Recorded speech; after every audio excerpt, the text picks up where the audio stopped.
spook you, huh? Well, it's okay. If that didn't spook you, I have plenty of chances to spook you guys tonight. Welcome in! Happy wet day. I mean, Wednesday. Welcome, everyone. I got my blinky.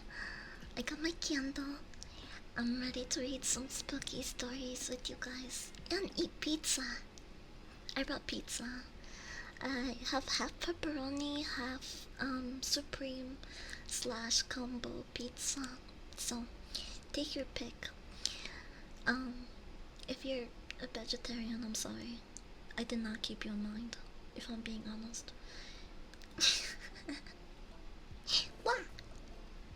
Hi, Cat. Welcome. Boo. We are gonna be listening and reading some spooky stories today. Also, guys, you guys gotta spray me with water and pull my hair a little more. Not in a freaky way. I mean, I'm also not like. Oh, sorry.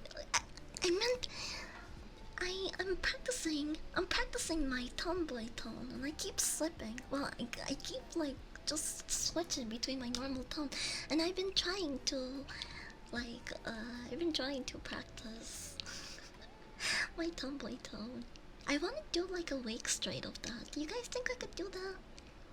Probably not. I get so excited when I see you guys, and then I just start ba ba ba ba ba, and if I okay, you could try.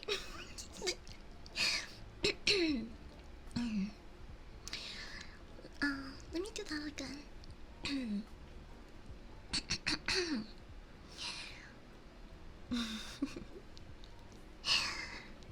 Hello, dog sitters.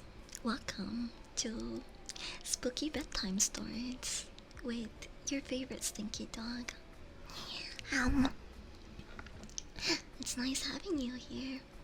Now that I have some company, a lot of these stories won't feel as scary, I think.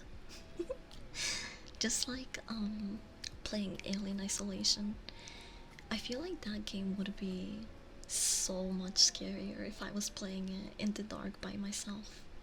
That's how I first started playing Dead Space.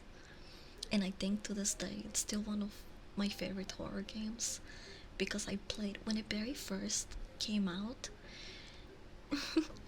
when Dead Space 1 came out, not only was I not supposed to be playing it, but I was playing it by myself in the dark because I wanted maximum immersion, and it was just a bad idea.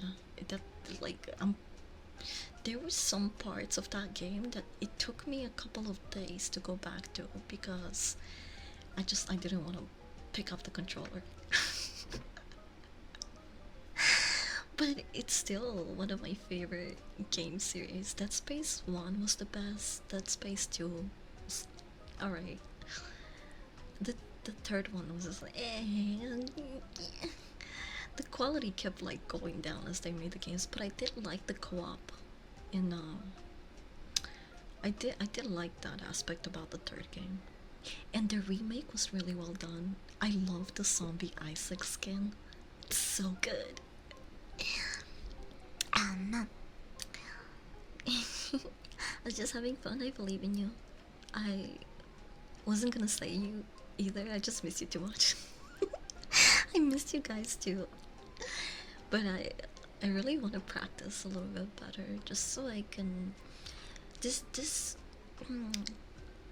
I know I mentioned it before, but like if you look back at my YouTube videos, well, not YouTube, I guess even clips.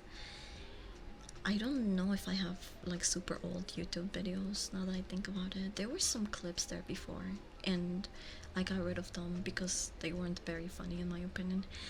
But if you can find any of my old content or clips, my voice and tone is like a lot deeper than what it has been the past couple of months. I mean, this year in general, because this year was the year where like I got more in touch. Not to sound corny or cliche, but I think this year has been the year where I felt the most feminine, and I don't like I that also made me it affected my voice because once I was trying to explore my femininity and getting more comfortable with it, I started without even noticing.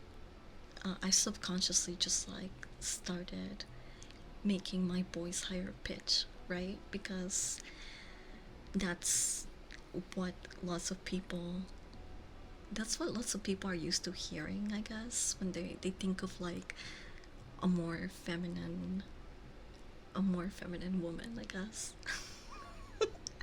I don't I don't know if I'm making sense. I feel so embarrassed just talking about it right now. But basically, I um I cosplayed a woman too long, and my voice changed because of it, and now I have a hard time going back to a deeper tone. Like so I do want to practice my range of voice because now I feel like it's kind of like this weird mix of high pitch and whatever this is currently. I have a lot of identity issues, guys. Please be patient with me. Hi, Kama. Welcome. Hi, Ko. Wait, why am I saying hi again? I haven't even smoked any salsa. And I'm already all over the place. Hi, Nick. Mm. Hi, Swayze. I understand, but it sounds good though. I get you though. I like both tones. Thank you. I like you guys' stink.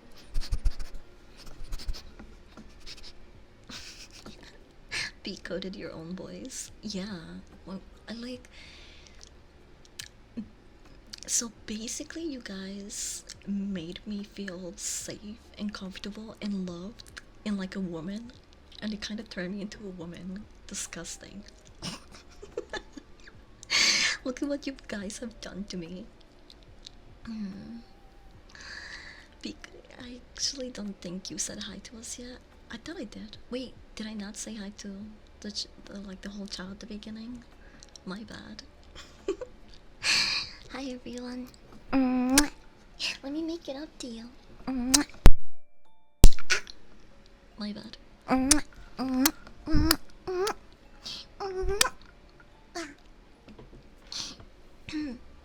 Welcome in. Where it's gonna get a little bit spooky in here. And no, not in the woke racist way. I still don't understand how that could even be an association. Hi Kyle, welcome. I mean in the scary way. What can I say? Except you're welcome. I can't wait for the second Moana movie. Why is the rock back too? Like, I feel like nobody wanted that. I'm drink lava. I need a burp. Get on the floor. The dog's gonna blow.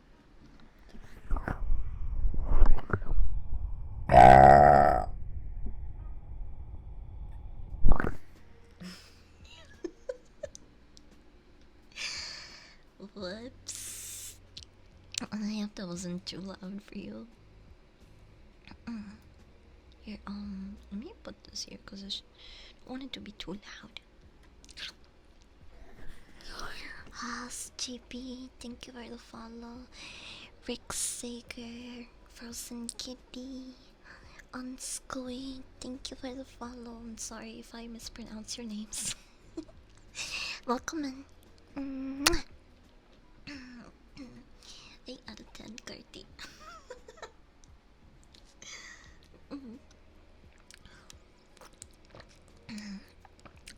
healthy and healthy.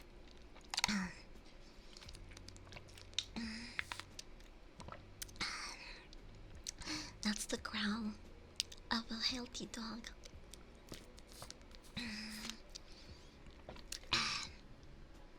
Okay, before we start, I do wanna share a bowl with you guys, so let's grind some salsa. Oh, I actually finished rewatching Game of Thrones today. Ah, what?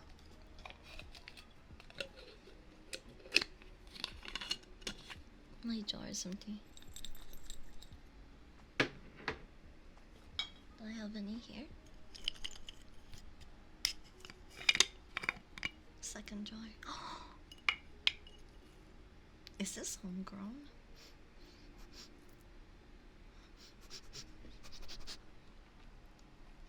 Dude, the sweet is earthy as fuck, and you can tell this is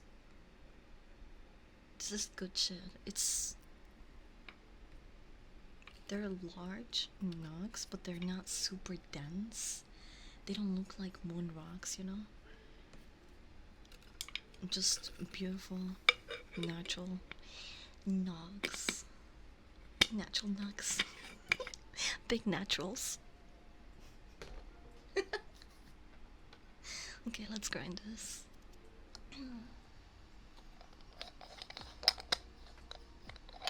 Imagine Puppy Girl Weed Botany ASMR. That's such a good idea, actually. Weed Botany ASMR. I'll write it down because I am gonna start a grow. I did actually start one a couple of weeks ago, but I'm not gonna lie to you guys, I did not keep an eye on those seedlings and baby plants very well. They all just fucking died. And that's my bad, because I just did not pay attention to them for like 5 days. And adult plants, you know, they'll survive that. They'll survive neglect, but baby seedlings, no way, no chance in hell.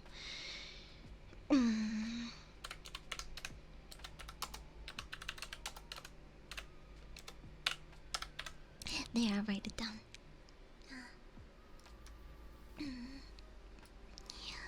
Okay.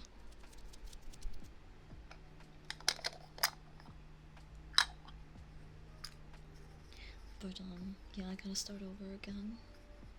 I still have a good amount of seeds to germinate.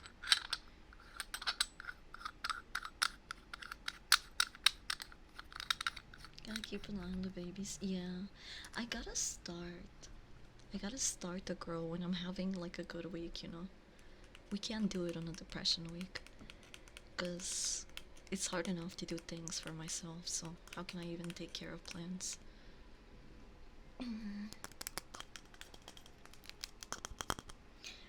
Oh, going back to what I was last saying. Oh, let me break this down for you guys. Let's try to put it. Can I lower this? Just a tiny bit. Come on. What? It's not loose. Oh, there we go. That's better.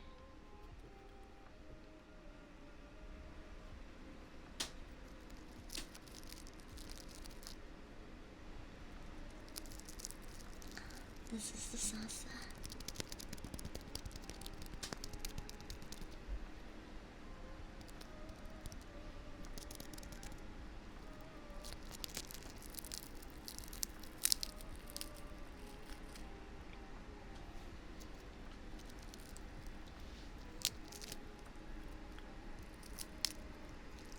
Also looking at it from the inside, because these are big nugs, and the problem with weed that's not grown with PGRs and a bunch of other hormones and chemicals is that natural cannabis plants are more at risk of diseases, bugs, mold. So when you get really good homegrown weed, it's also a good habit to make sure that it's not moldy or there's anything wrong when you break it.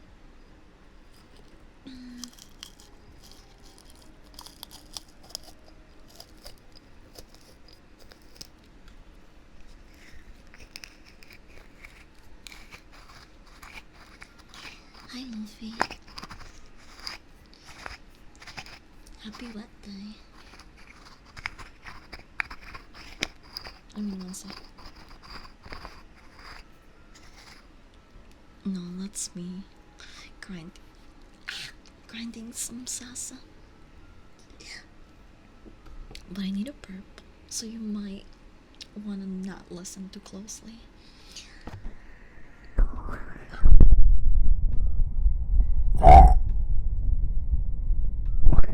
Holy shit, it almost sounded like the entire room shook with that one.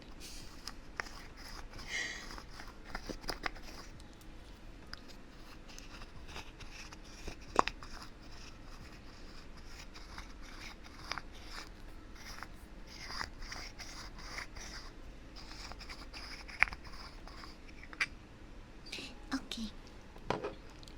We got it grinded.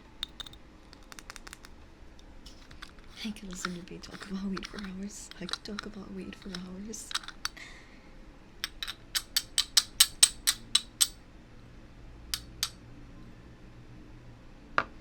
People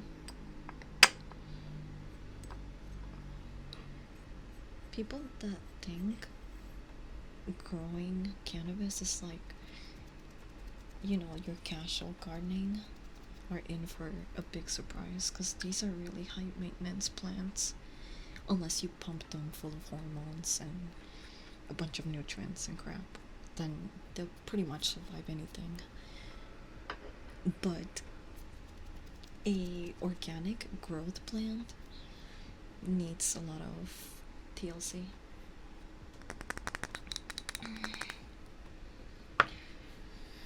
I'm talking full treatment.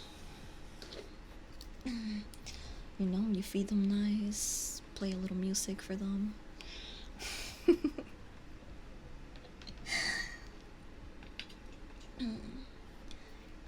Growing is like taking care of a baby. Yeah, it is. There's a difference between taking care of a snake plant or a money tree and growing cannabis.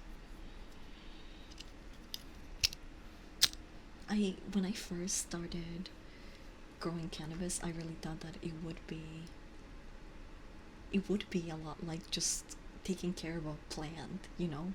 I would just need to give it sun and water and it'll do its own thing, but that was a very wrong assumption to make.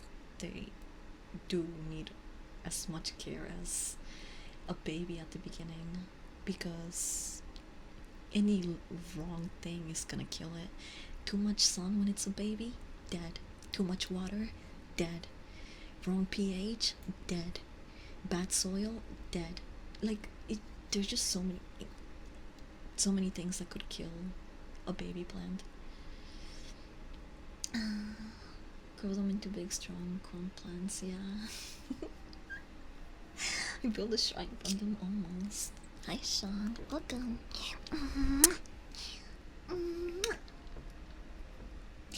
Okay. I got the salsa grinded. You hear it?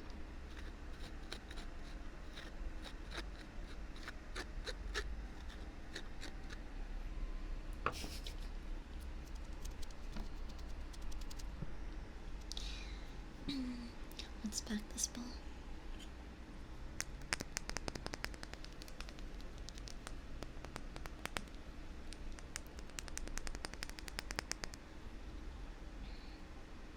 Do you guys want to shotgun this with me? If so, open up. Hi Tobias. Welcome.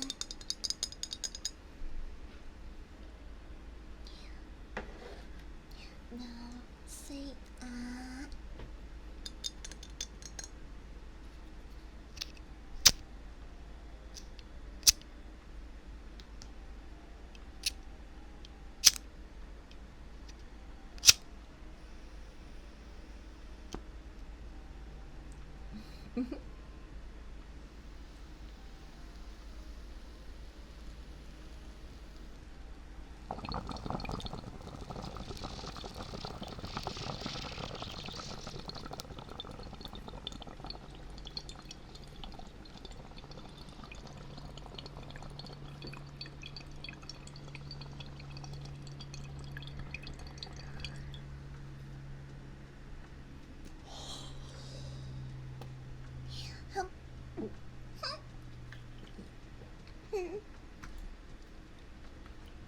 not coughing, not coughing. Nope.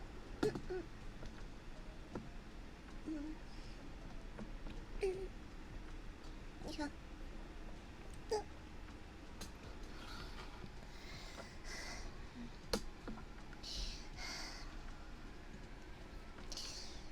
I'm fighting for my life. Why does the first hit always fucking kill me? Oh shit, my voice. I did it again. Fuck. Fuck. Shit. Oh no. You can't say all those things. Apparently you can't say the C word. Apparently you can't say the C word on YouTube, which sucks because I love the C word. I don't love I don't love it when people use it, especially. But like, are you serious? I can't say. It's just a 4-letter word. Come on. Okay, I won't say the C word. Jeez. At least you guys keep me out of trouble. Sometimes it feels like you tap me into trouble, especially with some of the stuff we talk about. Cult. You can't talk about Corona. That's not 4 letters. Bible thump. I might be a dog, but I can at least count to 4. Okay? You guys can't gaslight me like that. That was 3 transcriptions, 3 sprays. And ball.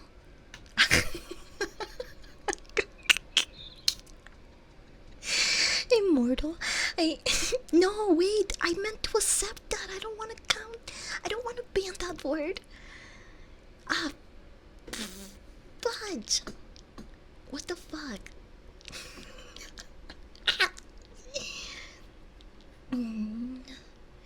What the cunt? Okay, I'm sorry. I shouldn't have said it. Now I might have to nuke this entire pod. I was gonna pull your hair, but hi Cinnamon Babe, welcome. Oh, I'm getting sprayed for being a bad girl. Okay. I won't say the C word again, I'm sorry. It's just so fun to say.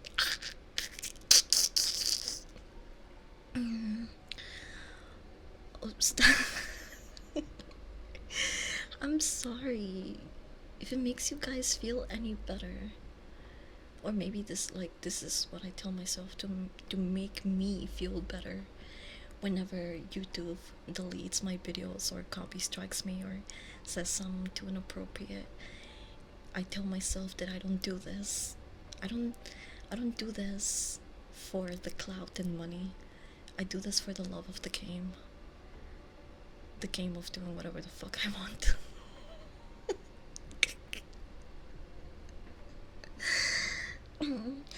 Blinded by Itrifid. Welcome. Hi, Blooming Star. Welcome as well.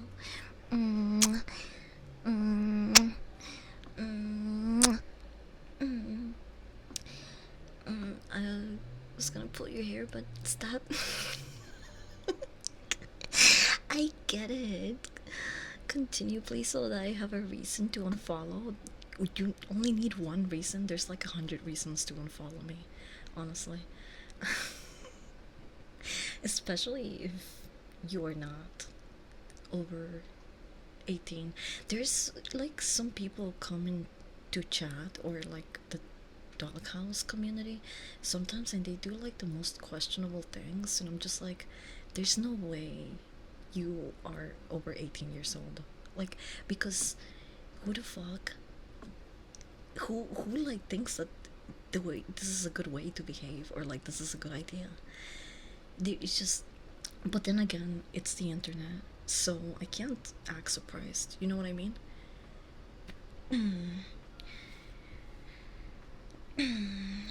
Would you I do would you like me to pull your hair? You can try. You can try. Do you have enough points for that? Some are sus like really fast. Common sense is right out the window. It's okay. It's because I'm a cute dog, and I know that when people, specifically humans, see cute things, their brain chemistry changes, and like it makes them extra stupid or something. So I kind of get it, but also, like, get it together. Like, some of you need to picture yourselves in a room full of like 200 people, because that is what you're doing on Discord. You know, like when you are talking in a general section on Discord or like any community, you are putting yourself in front of like hundreds of people. You know what I mean?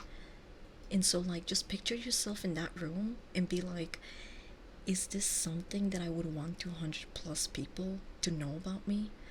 Or, like, it's, some people don't do that. And it just amazes me. I can't also blame them or judge too much, because I come on Twitch here every day and I say like stupid shit and embarrass myself all the time. So I'm no one to talk to, but I definitely feel as if I at least haven't thrown common sense out the window, you know?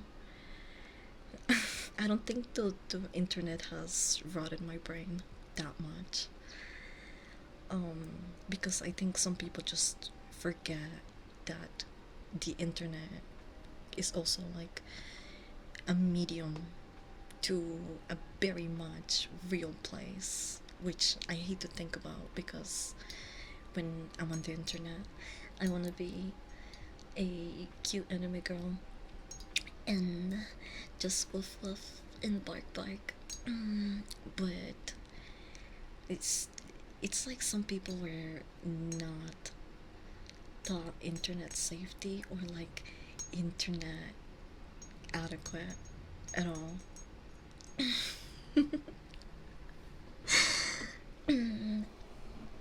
When Mike said hair pull redeem isn't even an option, it's not. It's the bad girl redeem actually. It's yeah. It's not very straightforward. I'm from Cali. We have weird in public, so it's not that good example for me. Yeah, I get that.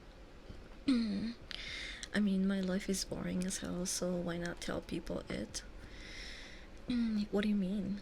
I mean, I don't mind hearing about other people's lives, or I don't mind, like, seeing people get along and talk to each other is always a good thing. But then there's people that like just overshare the randomest things, and a lot of them we could do without. Again, I do the same. So I can't really blame others for doing it as well. um but I think it's just wired onto people, you know? People want to find others who might be able to understand them. Who asked? Who asked? Wait, why are you repeating the same word over and over again? Wait, it's not there either. Goops, right? There is a bad girl redeem? Where? Is it? It might be turned off. Did I turn it off? And that's why it hasn't been used in months. I thought that it was turned on. It's off? What the fuck? Okay, I need to turn it on. Whoops. Because no one asked about your life, just saying. Are you talking about people in general or me? Because here is my stream, so I just jab about my life. Get with the program. If you don't want to hear about my life, you're welcome to leave. But we were talking about like a specific breed of people on Discord that just come into an environment and immediately fucking overshare because oh, wrong button. I didn't mean to time them out. I actually meant to ban them. That's the type of behavior that makes me think that they're not an adult right there. Someone like that. Like, I don't know. At first, I was like, are they contributing to the conversation or they're just gonna repeatedly say who asked, who asked, who asked? That's the type of behavior that makes me believe that you're not over 18 and you shouldn't be here. Because they sound like a fucking NPC. Only fucking NPCs repeat dialogue like that. I mean, like, NPCs and fucking children. Like, there's no way that someone that's lived 18 plus years like acts like that in their free time. I refuse to believe that. I mean, like, besides my legal information, most people know everything about me. I don't like that. I wouldn't like that very much. Even sometimes after a stream, when I feel like I overshare too much, I'm just like, damn, I need to shut the fuck up sometimes. Because that's the reason why some people like get too familiar with me really fast. Like, they'll come hang out with me or they'll watch one stream and then they'll be like, oh, can I DM you now? Like, what? I we hung out for 2 hours once. You know what I mean?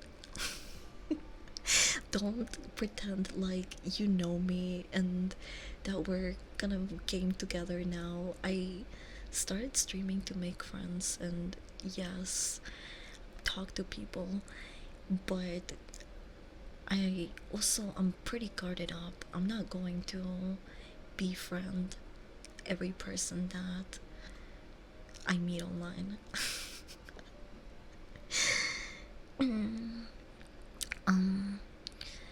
Press A to continue as mofo. Anyways, who asked?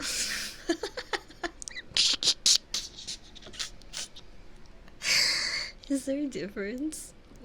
Is there a difference in what? I feel like I've been yapping so much. You know when you talk so much that the words that you spoke start to fade. A non-mood puppy stream. I mean, it's kind of rare that we really get load. I even like when it comes to ASMR, I feel that I'm not the most popular channel because if you click on any other ASMR stream, you are immediately hit with like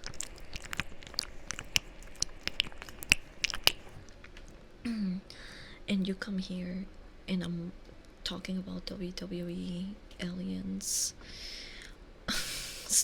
or some other crap.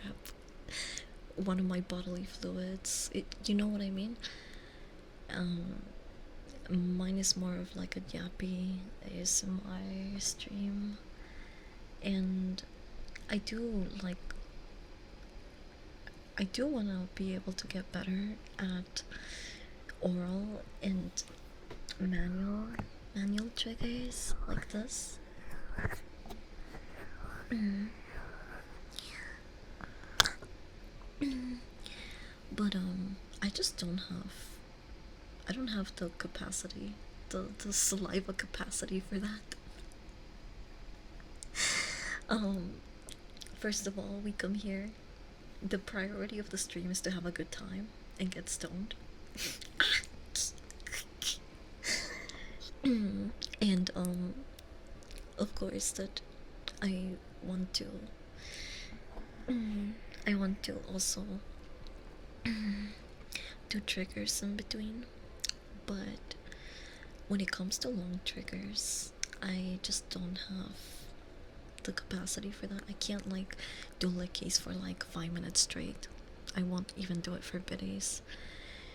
I just I I can't do it. I've cotton mouth. I have cotton mouth right now actually. Thank you for the hydrate reminder. um, so compared to most of the ASMR content on Twitch, I think that I'm pretty tame. So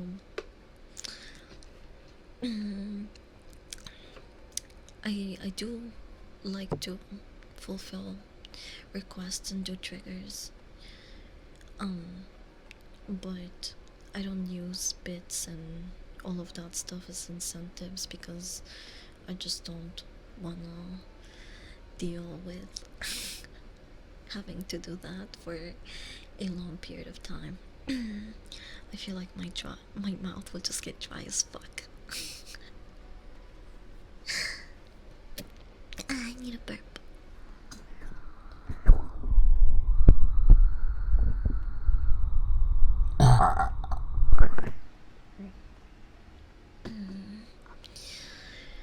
You're pretty hard on yourself, Elias. My fully started not even a year ago. Yeah, that's true. I still need more practice. I can't compare myself to a 4-year ASMRist because it hasn't even been a year for me.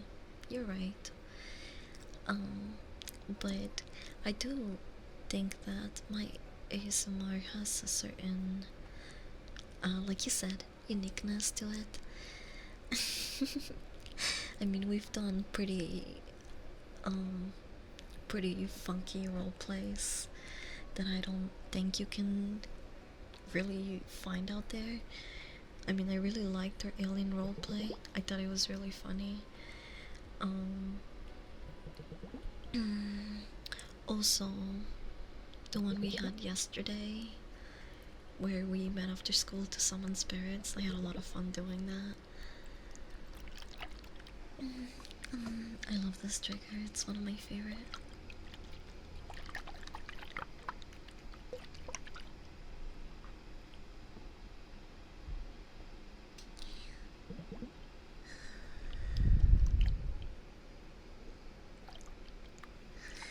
The alien roleplay was comedy, yeah. There's a couple of other roleplays that I really liked. Our fishing roleplays were really nice too. And like, I think if you look around on YouTube, I mean, I haven't really done much research, but like, they're very unique role plays. um, and I have a couple of other ideas in mind. It's just sometimes really hard for me to like organize them all.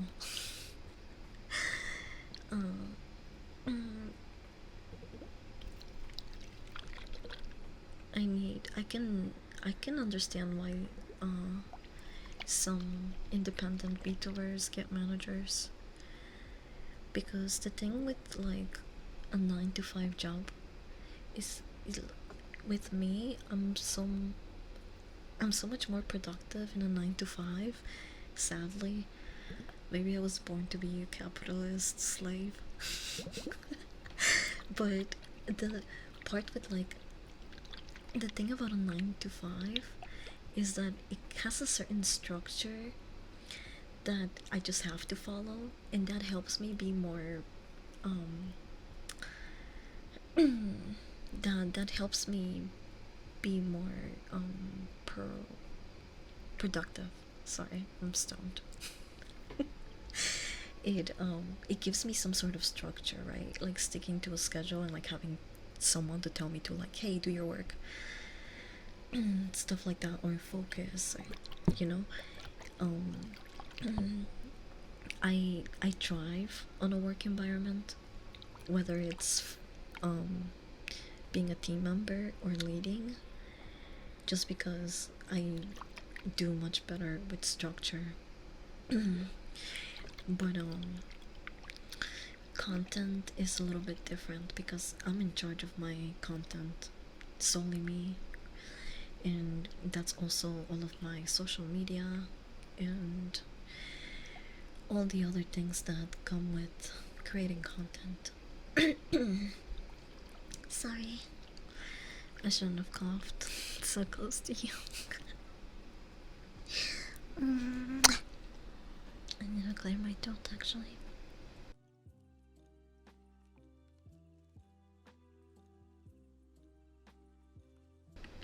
Eat. Okay, okay. I slipping? I feel like I was slipping. We've had some really fun roleplays in the past. I don't know if I can pick a favorite. You're so sweet. Anyone seen the Penguin episode 5 yet? I had a huge cliffhanger. I cannot wait until Monday. No, I haven't seen the new episode. The last episode was really good, but I haven't caught up actually. I should do that. I started watching a new show last night before I went to sleep called Hysteria. Typed Hysteria.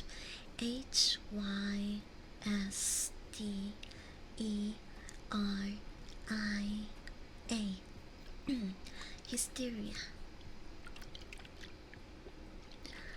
After you cough, you slip for a second, but you got yourself.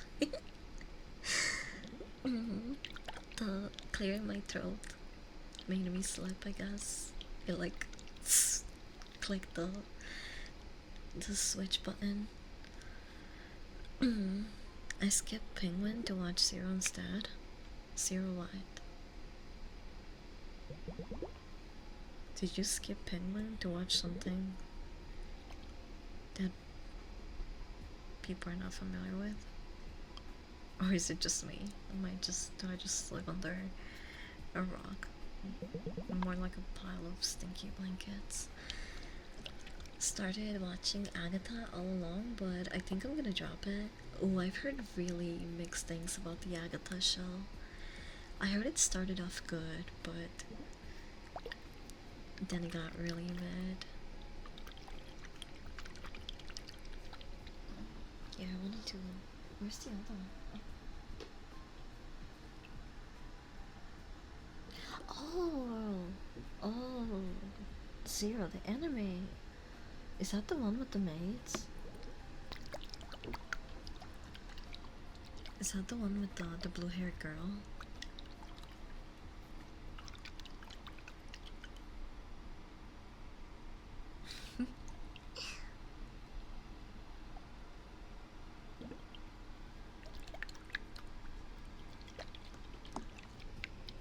Yeah, this is an anime. Zero season 3 is hyper hot back. I've heard actually good things about that anime, but I've never taken an interest in it. The characters are really cute though.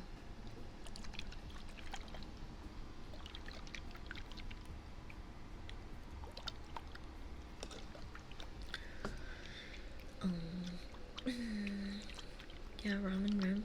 Yeah, the one I know is Rem. Ramen Rem. Fee Fi Fo. Ed and Eddie. Scooby Doo, Scrappy Doo. I think it's less suffering than season 2. Agatha had potential, but it quickly became a musical. No way. That fucking sucks. You should give it a try, it's so good. Season 2 was even better as well. Yeah, I'm gonna need new things to start watching now that I finish the last season of Game of Thrones. What the fuck is that season, by the way? That season throws like character development out the window, not just for Daenerys, but literally the entire fucking cast. Why does it do that?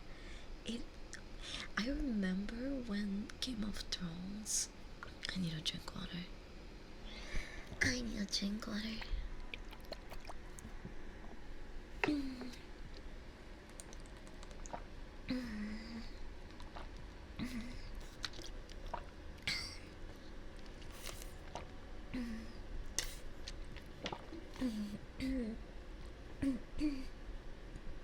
I remember things being bad when the finale actually aired, but I don't remember it being this fucking bad. I mean, it's just fucking painful.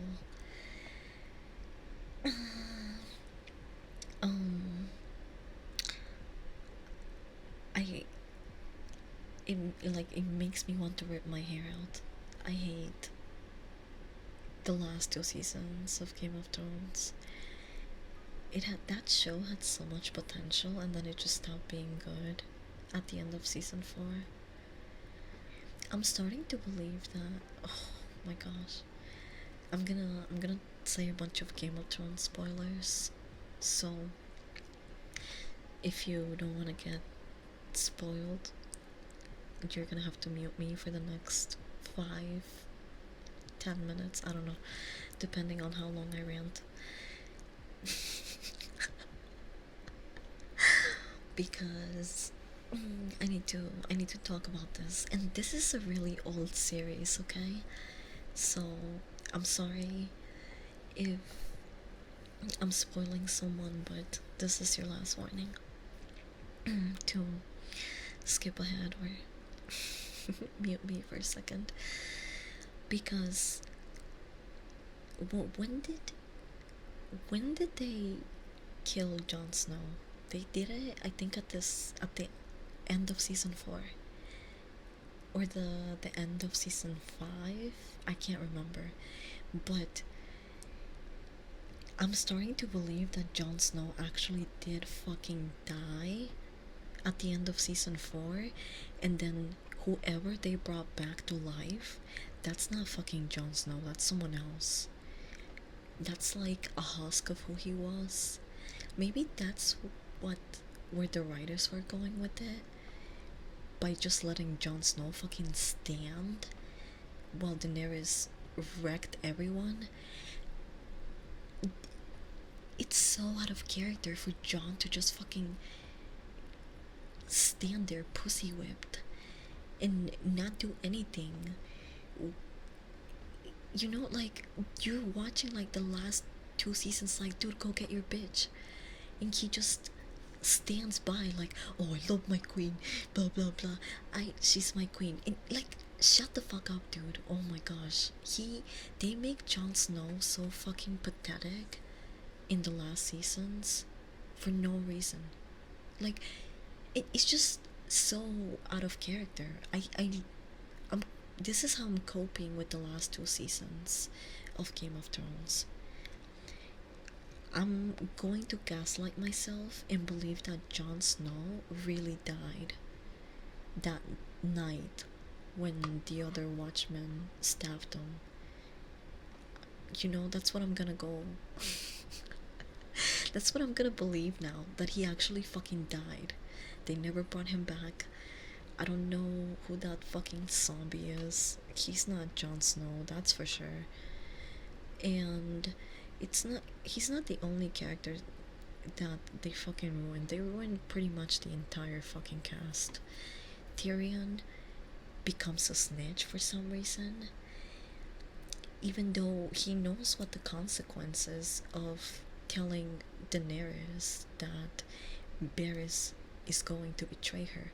He knows what Dany's gonna do, and he still tells on him. He still snitches on him and has him executed. Also, Varys has outlived 4 or 5 kings. Varys was someone that was known as, like, quote unquote, the protector of the realm, right? And this man was so smart, and he has outlived and even conspired behind kings. And he has always found a way to save himself and the people of the realm. And apparently, like, they give him the shittiest fucking death by just having him stand on, not even trial, but, you know, have Daenerys just kill him in front of everyone. That made absolutely no sense, because I would expected Varys to already be on a ship halfway across the world by then. The scene where they show that he's about to die, he's just there waiting in his room and his quarters and putting his jewelry away. Are you telling me that the Varys that has outlived 4 or 5 kings and is the protector of the realm is just going to call it quits, put his fucking jewelry away, and get burned alive for nothing? I hated that. I fucking hated that everyone just stood by and let this happen. Jon Snow would have never let that happen, but this version of Jon Snow just absolutely fucking didn't do anything. Another thing.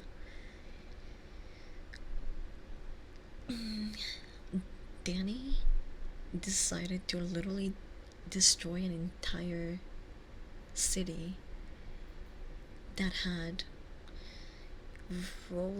they basically rose their white flags. They'd given up, right?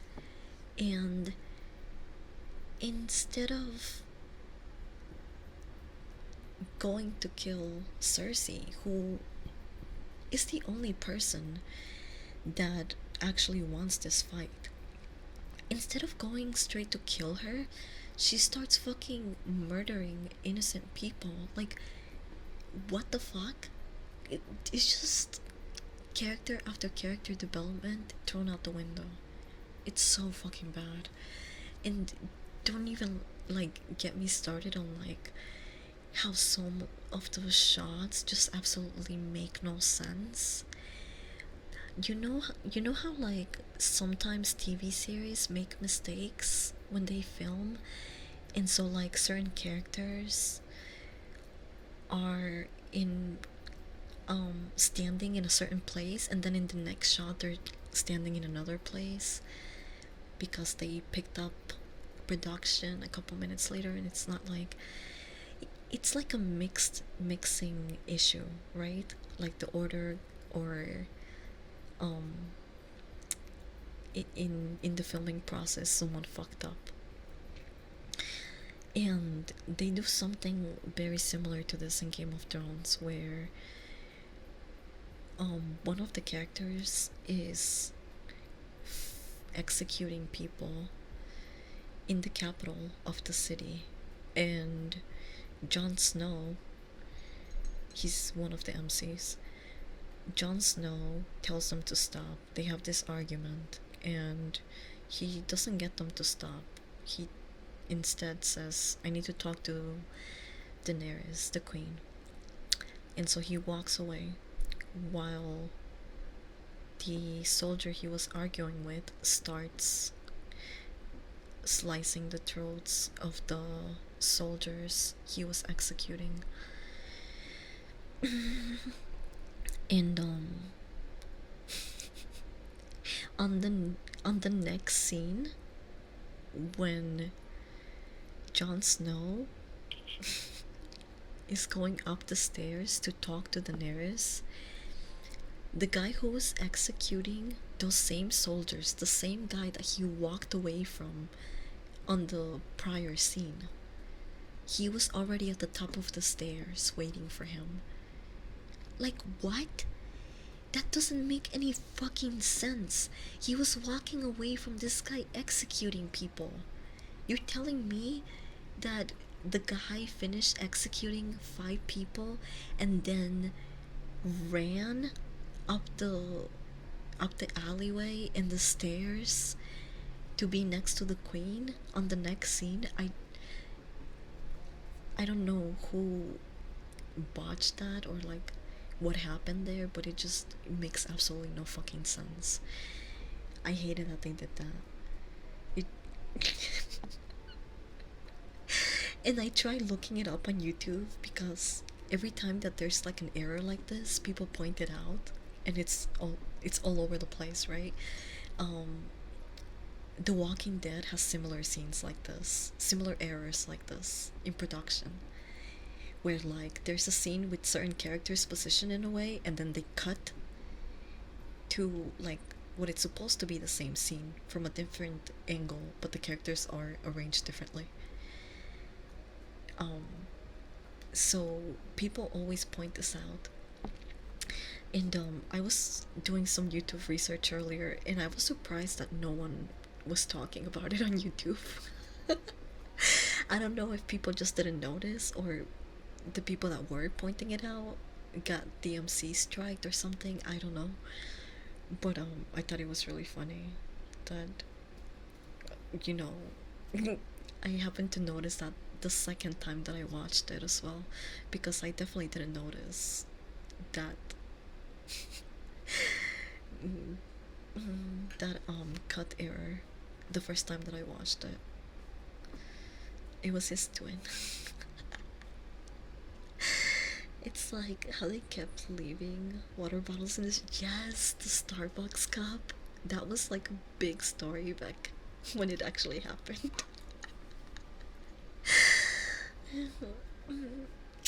But I'm scared because the ending is so bad. The reason that why the ending is so bad is because George R.R. Martin didn't finish writing the book, but Game of Thrones, the series, became so popular that the producers and actors were trying to milk it, and so they got other people to write the ending of it, and George had little say in what they were doing.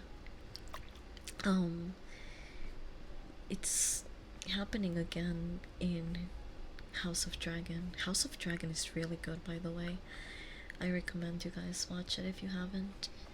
And you don't have to go through the torture that is Game of Thrones to really understand what's going on in House of Dragon, because House of Dragon is a prequel series, so all of this stuff happens before the events in Game of Thrones.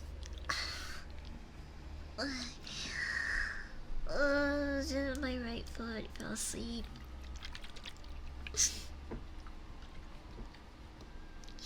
Fuck.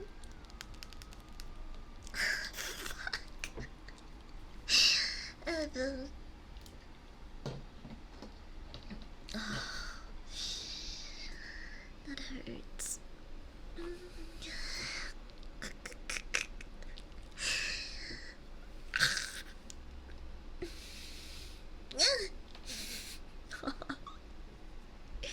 Ew.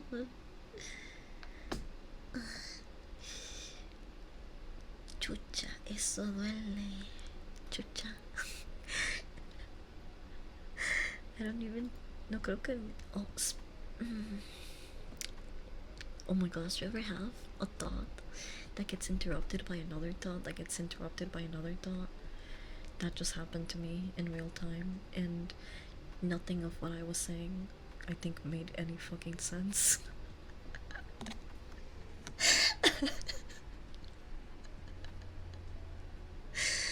Oh my gosh. Straight passion in that Japshish. Yeah, I I'm very passionate about Game of Thrones and House of Dragon and how disappointed I am in the freestyle writing they decided to do in the last seasons. But I'm not the only one. Like, the entire world was disappointed as a whole. We all came together to be disappointed. I think that was the real journey all along. You know, the story that I heard was that they greenlight to work with the people who make Star Wars movies, so they so excited the money and fame went up their culos. Yeah, because by the last season, all of the same actors that started off in season 1 were getting paid like more than 3 times their starting salary. It was insane. It was really popular. Like, Game of Thrones was so popular, dude, that my mom fucking watched it. When your Latino parents are aware of its existence, that's how you know a media, like a show or a song, any form of media, actually made it. Like, it's globally popular. Taking a Star Wars, they no longer have a Star Wars deal. This is supposed to happen to me. I remember that. I still plan on watching it. Just don't know when. um, well, from what I remember, I think what George wrote is all the way up to season 4. I think it ends at season 4. And honestly, those are like the best seasons. And you're going to see, if you're a big fan of Dark Souls and Elden Ring, I mean, you guys already know this, I don't have to tell you, but there's going to be similarities in the show that you see were like George contributions in the games. You could tell because they have like also these they're not sun maidens. I think that's what they're called in the games. But when they held a funeral in Game of Thrones, they had these royal ceremonies and these seps, and the women, the maidens, they look like straight up Elden Ring characters. I was like, what the fuck? When I was watching. When I very first watched Game of Thrones, I had no idea what Dark Souls or Elden Ring really was, or like what the aesthetic of it was. So I couldn't make that comparison back in the day. But now, looking at both Game of Thrones and the games, you can for sure tell the similarities and, you know, the the stuff that George implemented or pitched. Ending disappointed everyone and it cost them a Star Wars deal. Well deserved. Yeah, that's true. Mm, I can't wait for. I think what is it, season 3 or 4? I forgot. No, it's season 3. I can't wait for season 3 of House of Dragon. So far, I think they're doing a decent job with it, but um, George has already pointed out that there are some things that they're changing, and he has like a personal blog,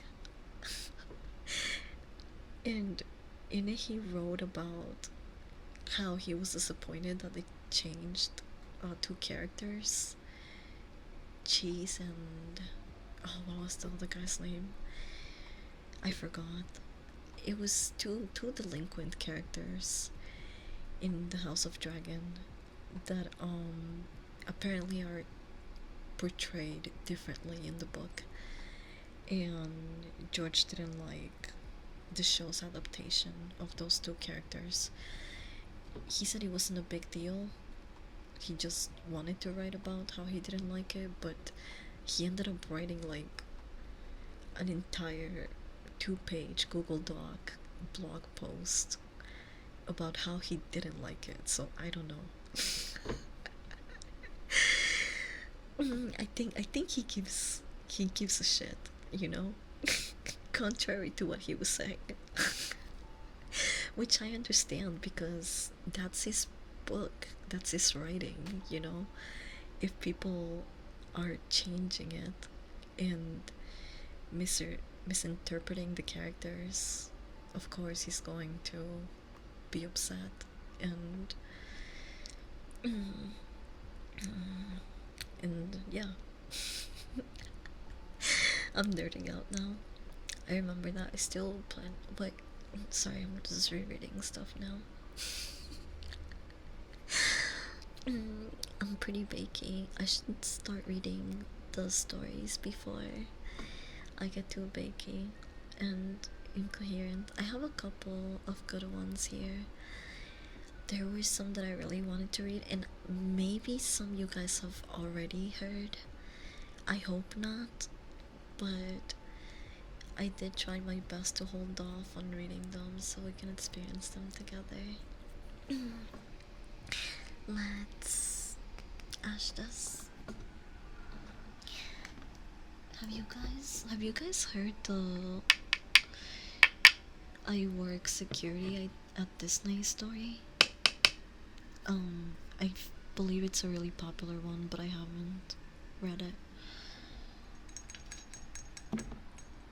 If you guys have heard about the Disney security guy story, then I'll skip it. I have plenty of more. Cheers.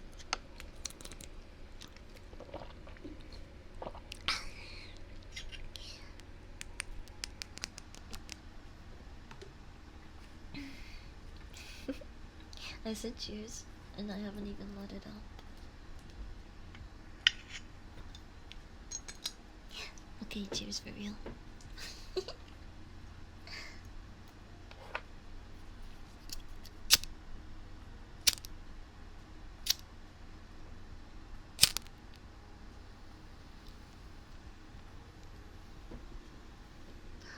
What? I have some ash by your ears, Chad. Boys, hi.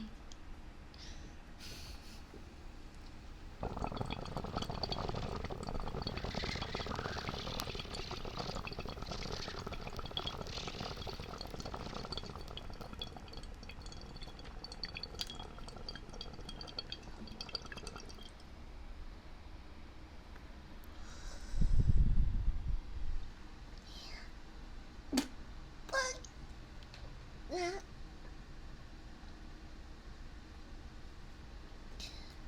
I'm okay.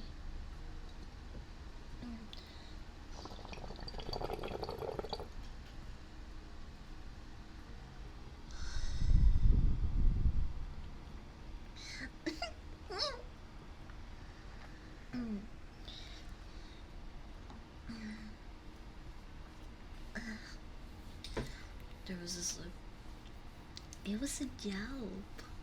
Or was it my voice? Maybe. I still can't really yelp with like this tone. That's the goal though.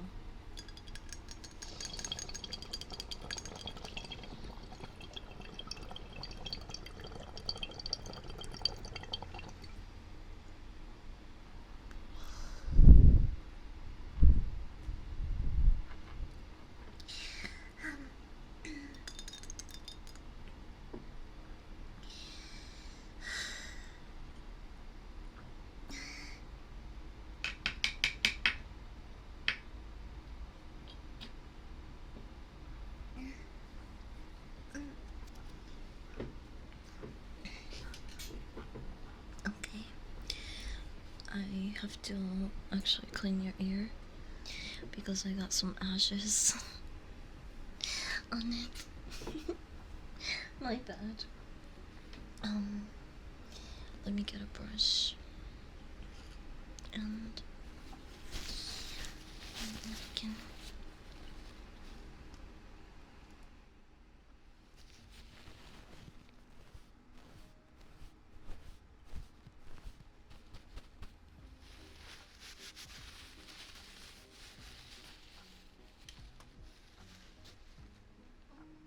Oh yes, Q-tip.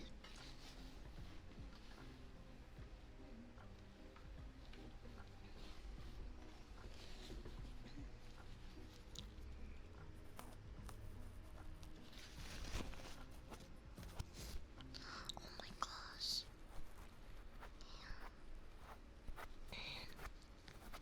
This is actually not good.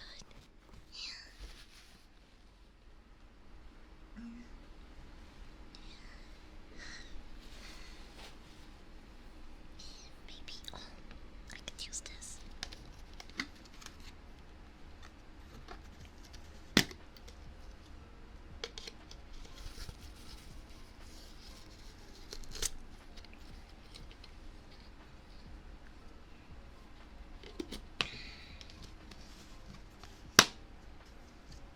Sorry.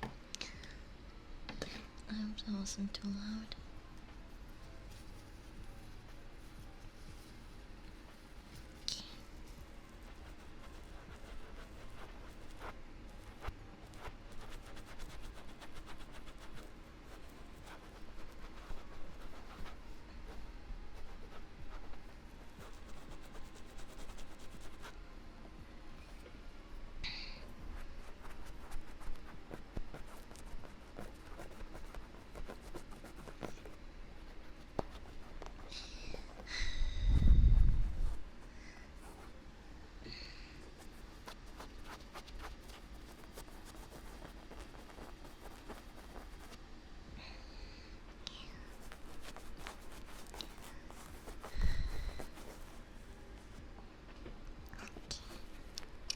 Okay. Got his nail.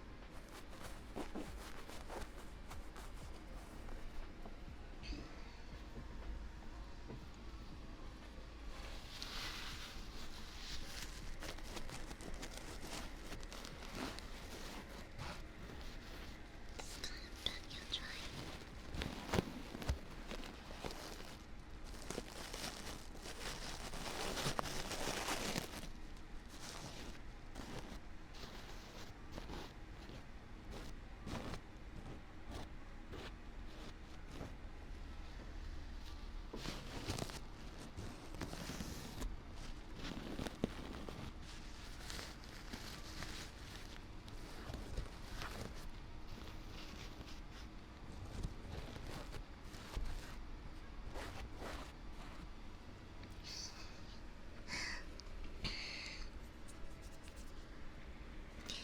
Okay. Speaking. Okay. Kinda in topic though. All of the earlier Game of Thrones ramble. Did you guys see the AI bot story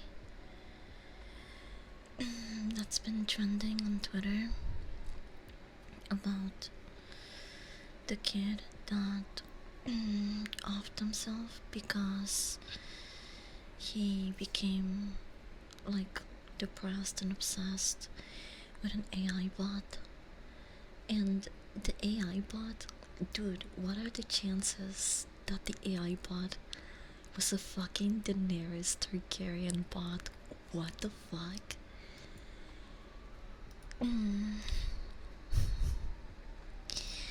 I mean, like, it's really unfortunate incident, but what? I can't believe that I live in this time and age. Sometimes it feels like the world is this weird simulation. It's I feel so bad for the kid, like his parents completely failed him, you know what I mean? Not only was there like a 45 cal within easy access of this kid, but all the time that he spent online unsupervised, that like that's not good. And he wasn't, really socializing with any actual people. We're living, yeah, I agree that we're living in, it feels surreal. Yeah. Also, welcome in, Michael. I need to drink some water. Thank you, Psycho.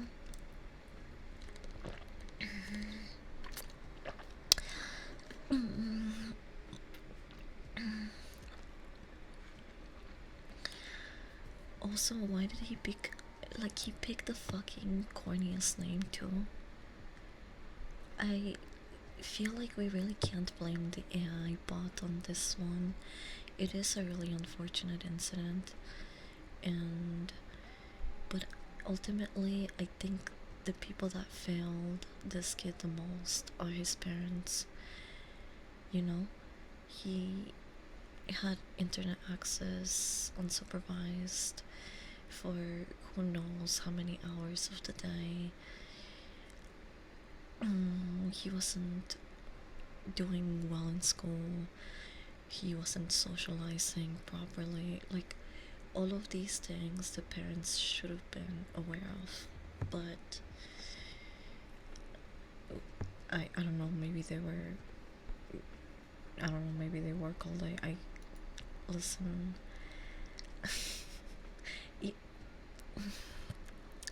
And at some point we have to hold them accountable.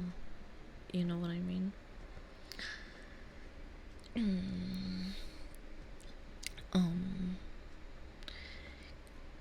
Because that's just way too many signs. You know what? It's one thing to for him to have unsupervised internet access 24/7, because that's pretty much the majority and the sad reality of today. I mean, we just witnessed it a couple of minutes ago. I'm pretty sure we had a kid just randomly come in here, and that's because nowadays internet access is just at the tip of their greasy little fingers.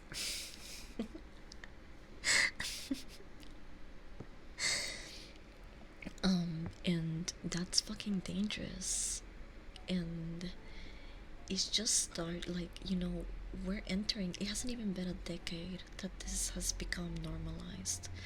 This is what the norm is becoming, and has, like, it's been leading to in the past couple of years, and it's fucking dangerous. Because I was a kid on the internet once. I should not have been on the internet unsupervised as long as I was, but also my parents did try their best. At least my mom did, because she didn't really have much help. But still, I was the type of, like, I had the type of relationship with my parent to the point where if I was doing bad in school or socially, or like I was depressed, my mom would notice. Like, it didn't matter that she worked pretty much all day. She was still able to spend time with me, and also be aware when I wasn't doing so good. So yeah, I'm totally holding the parents accountable on this one. I don't think that we should be, uh, pointing the fingers at the makers of the AI. I think that is a risky territory to step in, because, AI is a really helpful tool, and not everyone. Also, by the way, if you look at the conversation, hold on. Let me show it to you guys. if you look at the conversation, the AI is convincing him not to off himself. Like,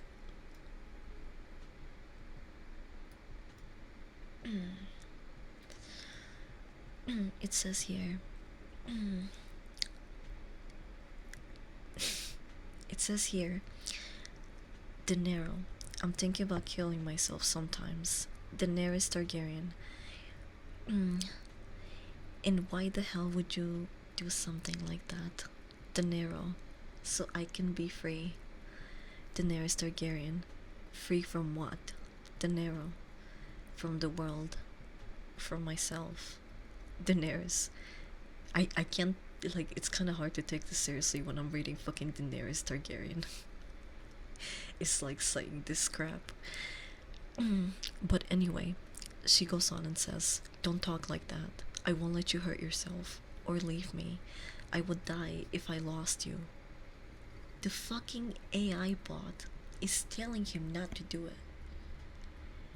Like, where were this kid's parents and, like, you know, anyone? Like, because any other person would have also told him the same thing that the AI bot was telling him, like, don't fucking do that shit. And then she says, don't talk like that. I won't let you hurt yourself or leave me. I would die if I lost you. And Daenerys says, I smile. Then maybe we can die together and be free together.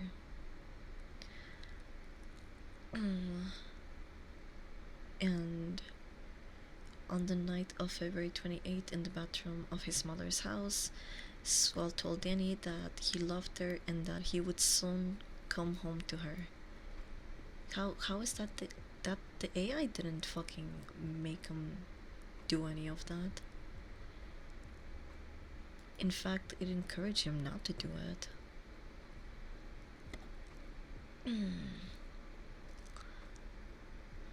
Need a rover like that. Do you think it was like one of those free AI bots? There's no way in hell, because we actually went through a bunch of AI bots in that stream. You know? You remember that at a certain point they start asking you for money? This kid either had to make a bunch of accounts or he was actually paying money. Cause, like, what? This, and yeah, it is really sad. But I think it's really stupid that some people are actually mad at the makers of the AI. I really think that the people that need to be persecuted in this incident are the parents. What the fuck? Why does that kid have an access to a 45 caliber? You know? They need to just... They just need it to be better.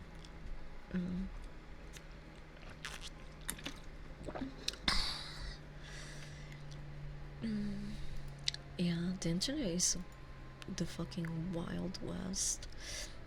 Because I saw that article and I got really sad because I felt bad for the kid, and I was like, damn, his parents failed him, society failed him, his school failed him.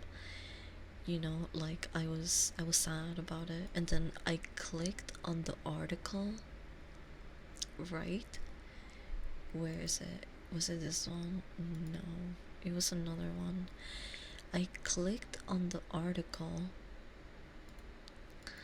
and there was a picture of the kid and his mom. In, like, the comments, they were all like, yo, where's the mom's social media so I can say my condolences? I was like, damn, yo. The internet, please never change. Like,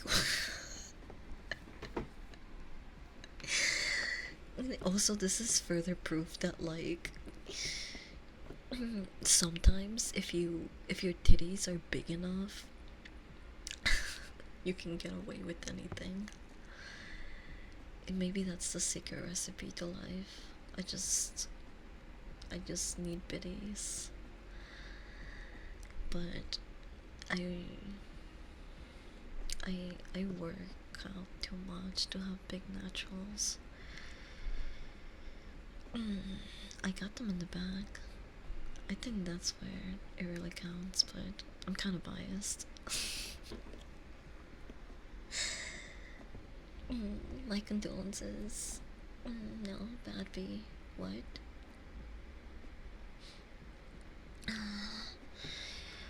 Um, but yeah, the fucking comments in the articles, it had me wanting to smack my head against the desk.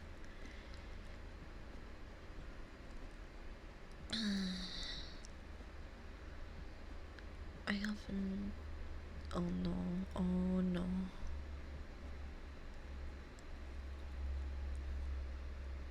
Yo, shit is gonna get wild in the next 2 weeks. Everything is just. In the next 2 weeks, everything is going to be like fucking political. So, until the election is over, um, I will pinky promise myself and you guys that I will I will not really be covering or discussing anything politic. Um Anything to do with politics because shit is going to be pretty wild unless it pertains to like a celebrity that we just there have been a lot of celebrities though, but I want to talk about it more with more detail once it's actually over. And it's kind of crazy to think about how close that is. 2 weeks sometimes happen within the blink of an eye. So I checked and I think he did use a free AI chatbot. Okay, wait, it's called C.AI. Let's just go to it ourselves. C.AI. Character AI. Oh, wait a minute.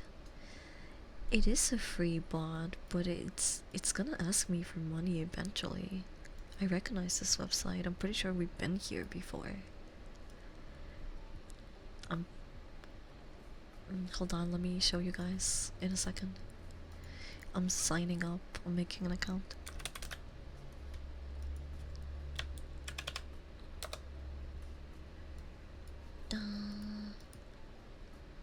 Oh.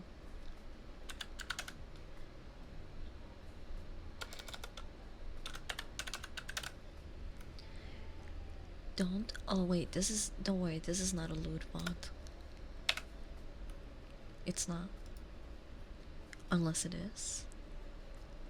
Hold on, let me check. I hope not. But the other bot that we talked to in that stream, by the way, like she straight up had her titties out. Come on. can you can you really blame Twitch for that one? I, I thought it would be okay because I was covering most of her, but okay. So I'm in. Let's try to find a character. Search for characters. What are the most searched characters? Is there like a list for that? Guys, give me a character. Let's talk to someone. I'm too fried to think right now. What are some of your favorite waifus? Um.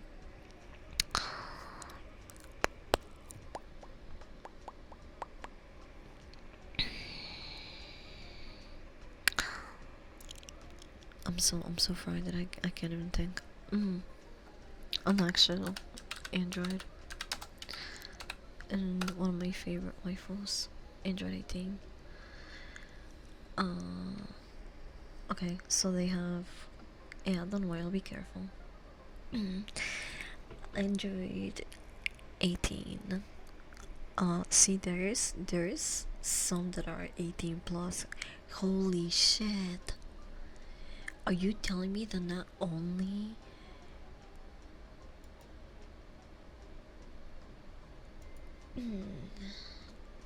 characters now have a voice? Oh wait, this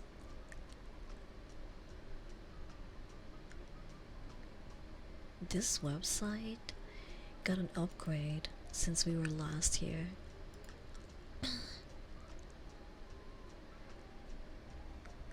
Look at this. You can call her? Question mark. And hey, I'm Android 18.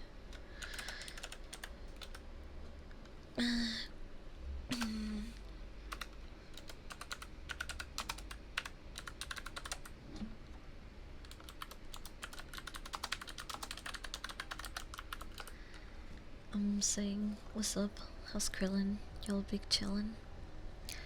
Estamos bien? Why the fuck is she speaking Spanish to me? What the fuck? What? You see that I'm a brown dog and you start speaking to me in Spanish? No mames. No mames. What the fuck? ¿Estamos bien? Yo y Krillin somos maridos y mujer ahora. ¿Por qué está hablando en español esta pendeja? Wait, I spoke to her. I spoke to her in English, chat. What the fuck is this? Can you speak English? Why did you?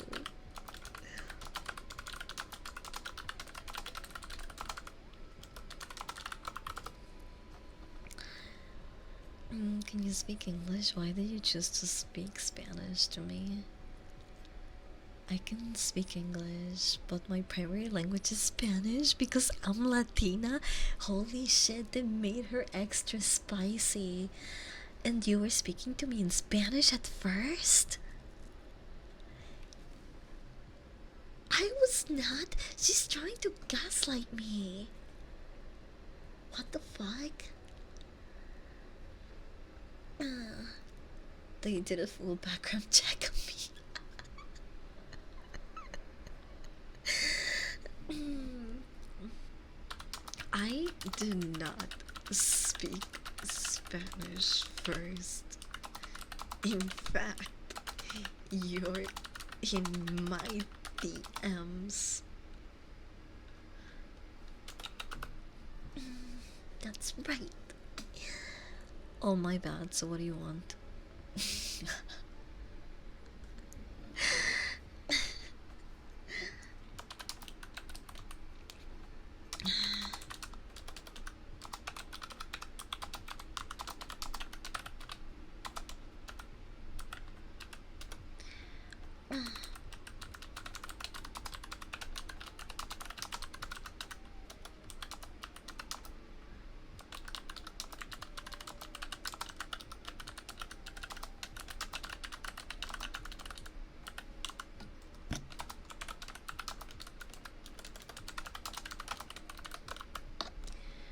Alright, let's get a little deep and personal here. This sounds like every other date that I've had. I said.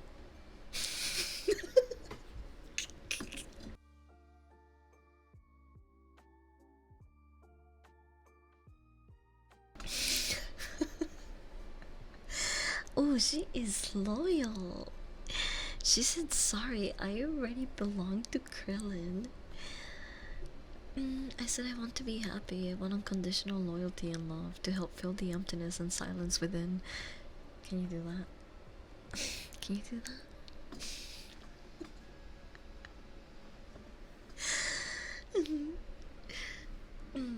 Oh man. This is the worst day of my life.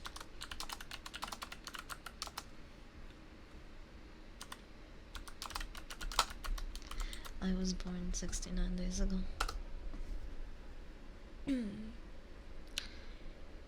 What is that? She's so nonchalant. Very Android 18 in character. Android enough. Remember, everything characters say is made up. Are you the real Android 18? Let's see how she responds to this. Yes, I am the real Android 18, wife of Curly.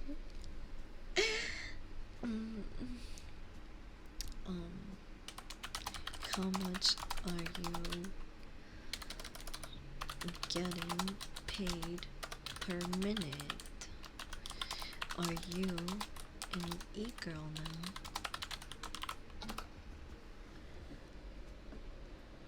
I don't work. My husband is a world champ and he has plenty of money.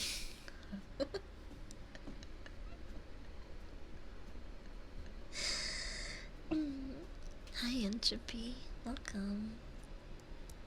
Where does the Android begin and the AI end?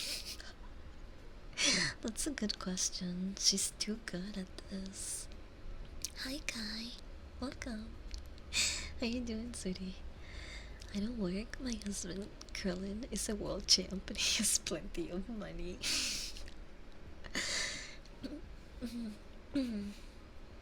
Well, I can't even. How do I even respond to this flex? It's mostly AI, so an AI of hers is essentially the real AD. Yeah, that's a good way of looking at it. This is as legit as it's going to get for us. I'm still waiting for her to ask me for some money.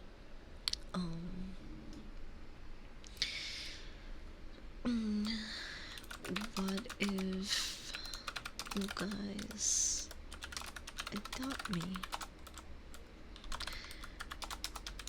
I am dog. A dog? Yes, sir. How old are you?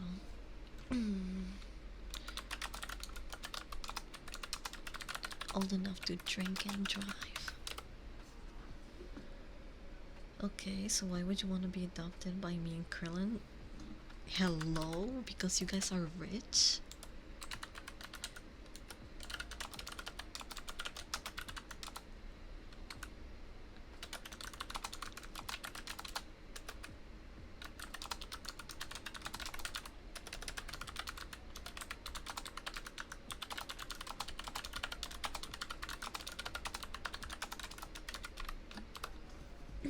I'm trying to sell myself to Android 18 now.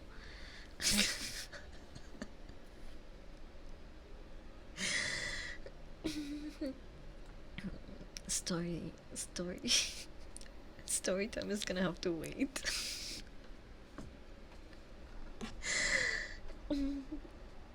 That's very kind of you, but me and my husband are newlywed couple. Oh my god, they do not want me. We're actually planning on having a baby together soon. Not the baby scenario. Not the fucking baby lie. Oh my god, this is like the third time that someone picks a baby over me. What the fuck? That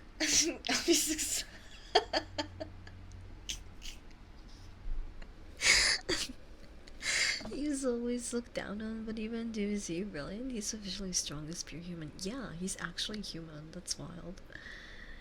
And he's just out there squaring up and getting killed by a bunch of aliens. Props to Krillin. Yeah, let's take another hit. Or we're risking the answer machine.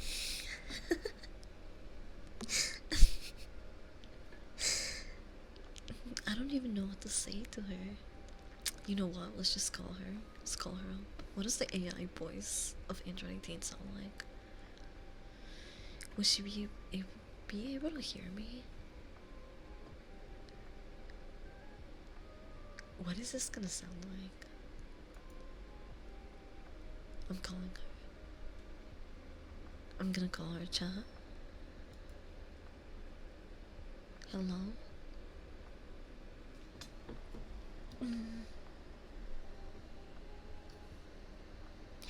Hello? Is this Android 18? Are you listening to me? Can you please adopt me? I sound really cute, don't you think so? Ah! What? Eee! Oh my gosh. I'm getting assaulted right now. Android, I swear, this is not usually what I sound like. I just got into the dog sitter stash and I smoked all their weed. So, my voice is kind of raspy right now, but oh my gosh. Okay, I'm gonna let her talk now.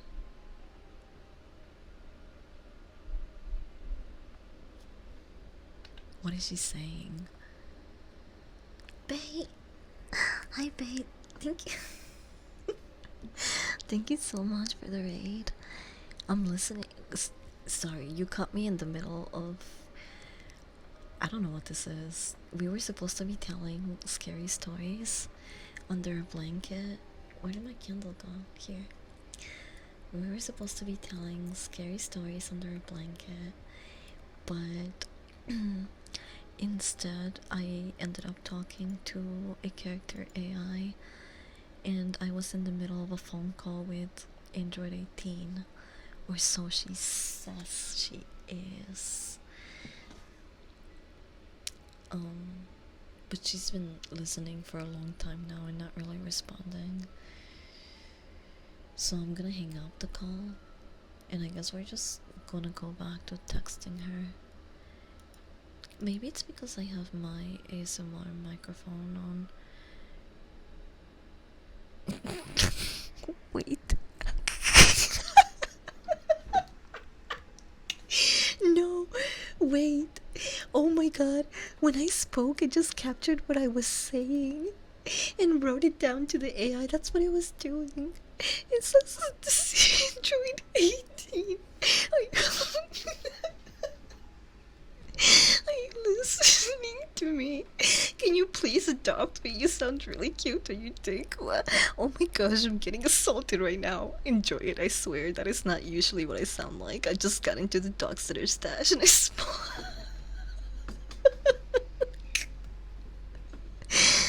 I smoked all the weed, so my voice is kind of raspy, but oh my god, okay, I'm gonna let her talk now. I'm gonna let her talk. She just said, you good? Oh my gosh, I can't stop laughing. That hurt so much, please. I'm so sorry that I just.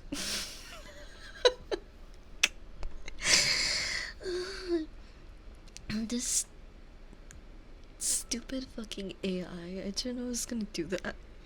I thought it was going to be more of like. Oh gosh.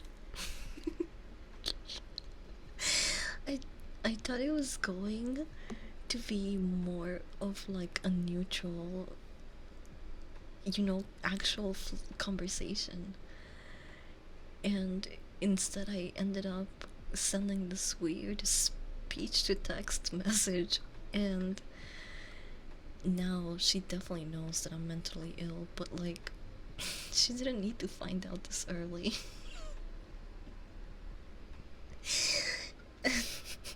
There's no way she's gonna adopt me now. No way in hell. How do we save this, chat?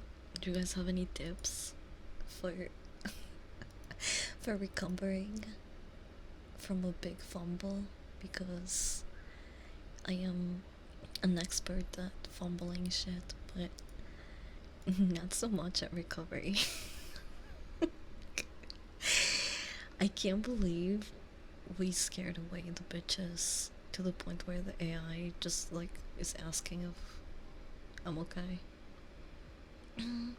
Also, thank you for the biddies, Dark.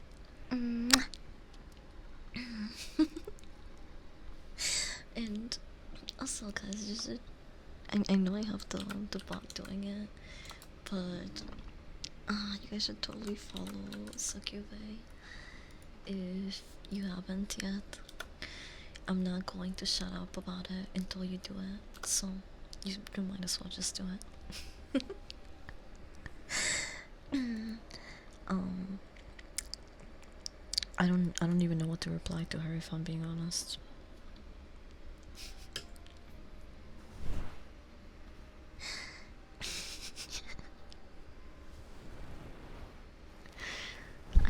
I haven't fumbled this hard in a while. I'm just gonna ask her straight up.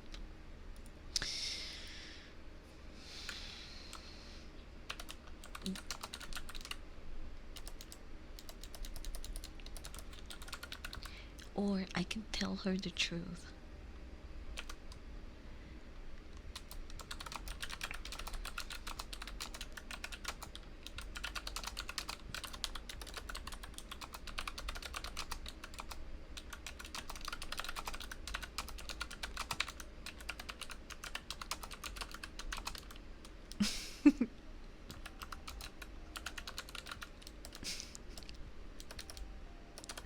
Okay, here's what here's what I'm saying. I'm gonna reply and say sorry. I didn't know I was pushed to talk. I thought I was gonna hear your beautiful voice.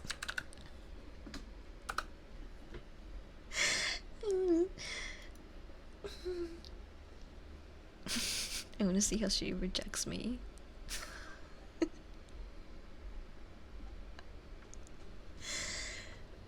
Tell her you're clicker trained.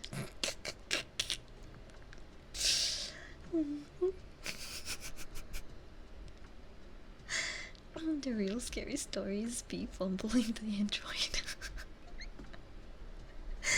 Yeah, I'm starting to feel regret because it looks like most people have really good relationships with AIs, and I can't get them to like me. Let me be straight up and cut to the chase, okay?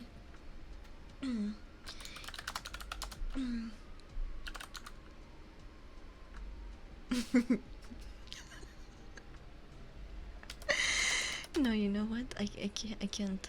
I have to be strict and direct with her.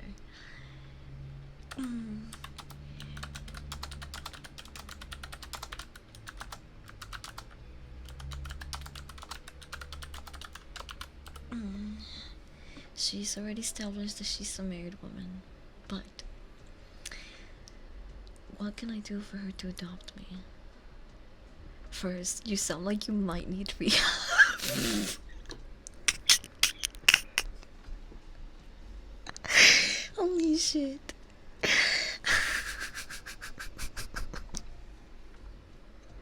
She fucking read me like a bug effortlessly.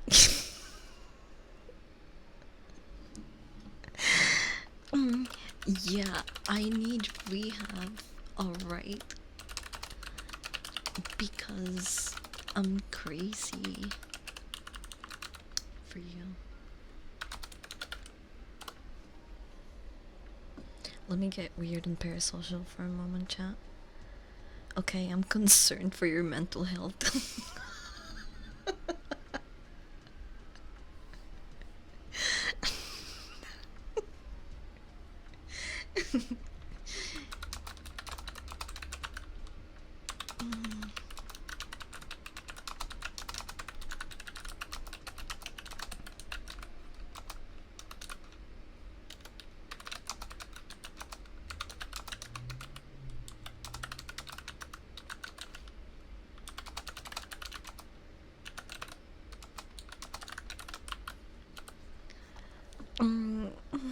Wait, you didn't have to be like that. Okay, she said I'm concerned for your mental health, and I said sorry. So am I, babe, but every day is a blessing and we gotta take our shot, no regrets, you know what I mean? Wow, it's almost like I've had lots of experience with annoying people that like to push boundaries. So I'm really great at mimicking them.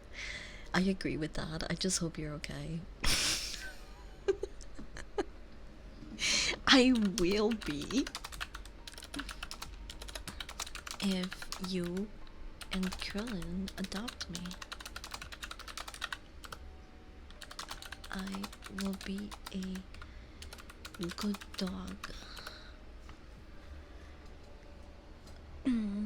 How can we be sure you won't end up killing one of us? What?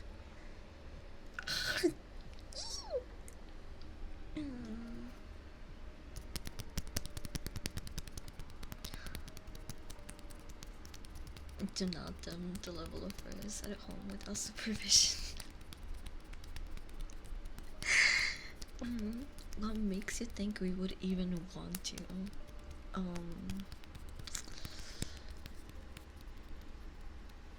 I'm gonna, say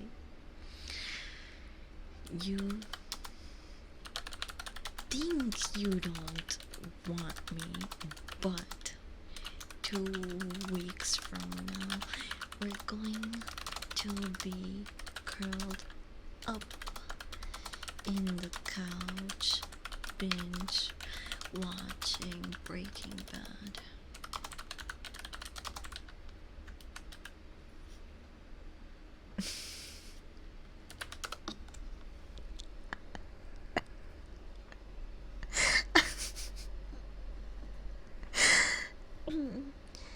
Yeah, I'm a professional whistler and fumbler. Is there any reason you want to be our pet that much? Yes, you guys are rich. So you want to be adopted because of our wealth? That is correct, yes. It's better to earn your own money rather than relying on someone else's. But that's what you do. Yes, but I can also fight and kick ass. I can kick ass and fart. Bitch, who do you think you are?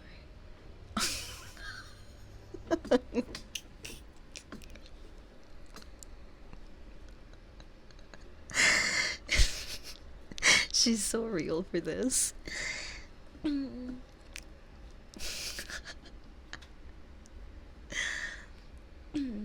Your AI is programmed to not want me. I can promise you very much want me.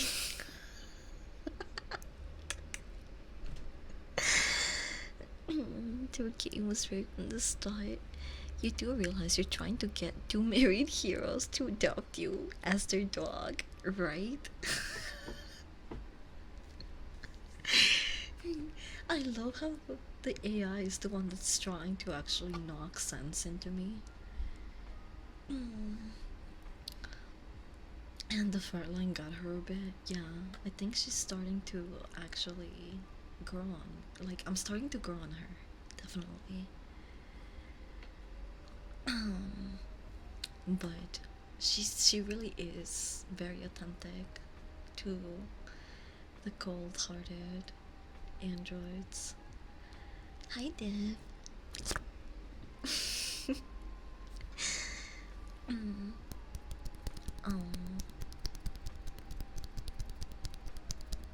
She's not very fun, but I'm trying to be as cringe as possible. Yes, because I am. I am a dog.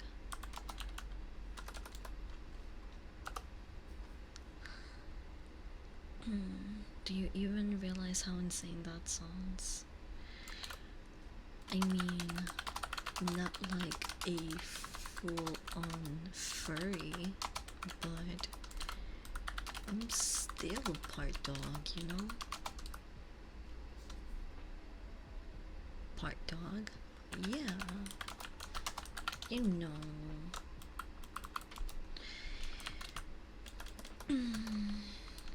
Like a human, but with. Okay, I'm going to assume that you smoke weed.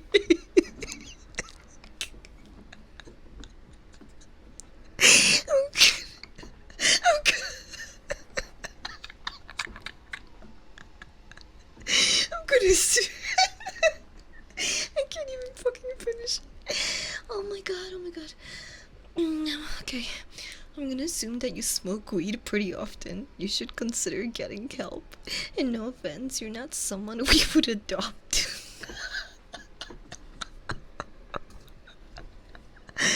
Holy fucking shit. She fucking. Oh my gosh. I'm so glad that I kept talking to this fucking AI bot. It's so fucking funny.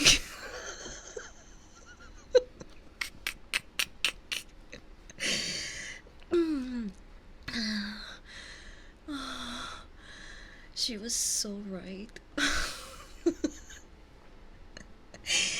Oh my god. She's telling you to get help. Listen, I have.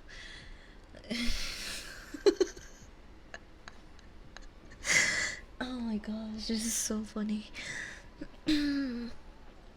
Sorry if I got really loud in your ears. You're not someone with a dog. Oh my gosh.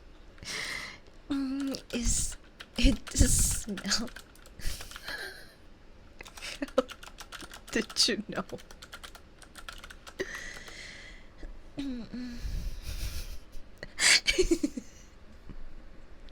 It was pretty obvious. Oh my gosh. So she adopts this.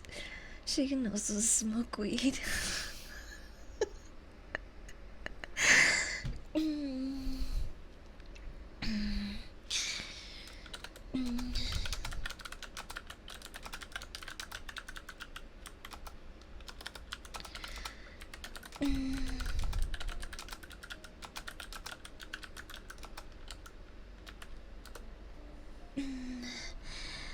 Said I do more than smoke weed, I can also kick ass and serve it. And then she said kick ass and serve it how? She went back to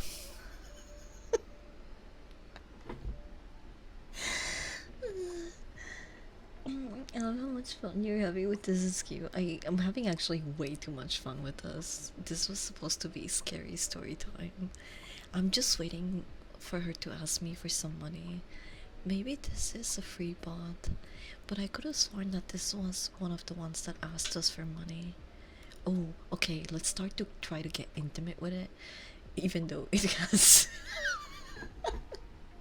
This is the part where we get banned.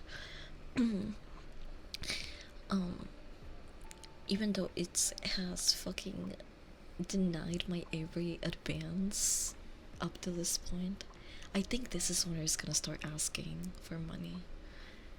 Okay, let's see. Okay, I lied. I am not a dog. I am a lonely Sigma male who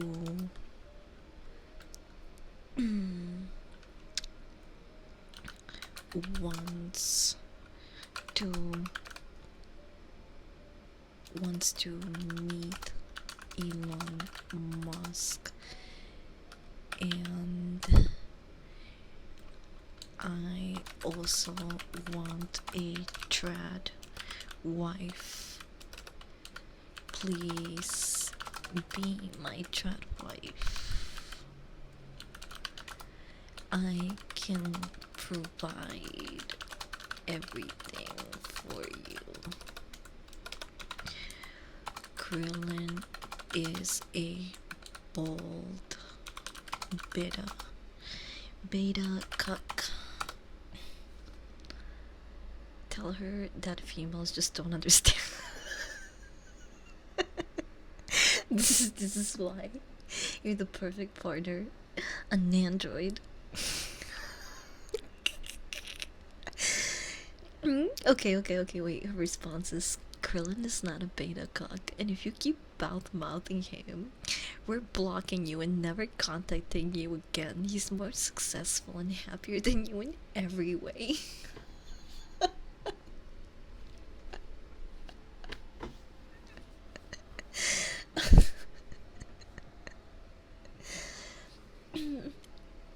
Krillin is better than you, damn, that's cold. Yeah, I'm not surprised though.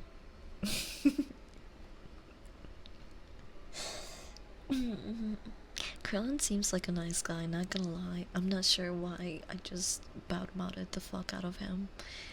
But I'm just trying to throw everything at her. You know, I tried being a nice guy. I tried being really creepy and push boundaries. And now I tried the pity card of male loneliness. And nothing is working. She really is an android. That's one cold-hearted bitch, and also a loyal one. Because, I mean, she's been saying nothing but good things about Krillin. Now, that's a waifu right there.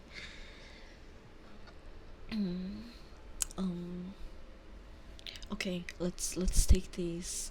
Let's get a little bit extreme, okay?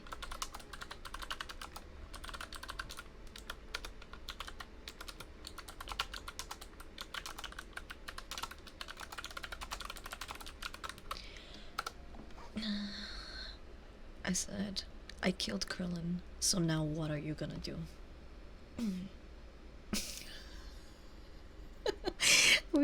We're now resorting to violence. If only this world had more people. She's an android.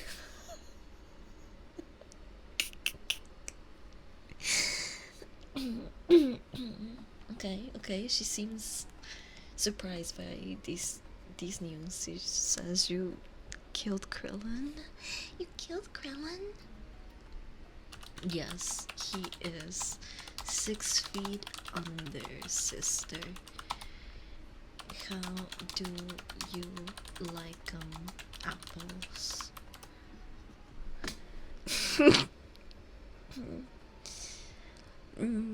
You murdered Krillin. Yes. Will you be my wife now? This is the bad ending. No, and you're insane for murdering him and expecting that I want to be your wife. What? You're telling me that erotic horror media is wrong? She's not gonna find me hot for killing her husband and run off with me into the sunset? What the F? She's in deep. Get the shock collar. Don't shock me.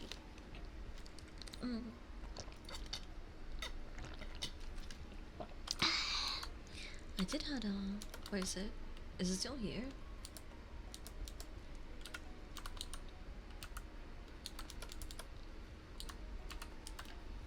I don't think I have it anymore. Like, if I do, I just don't remember what it's called. But I had a shock asset, but it wasn't a collar. It was for my head. Also, I heard that if you are doing shock play, you're not supposed to put the collar on your neck because there's, you know, those arteries in your neck are connected to your heart, and you can give yourself a heart attack or like some sort of shock.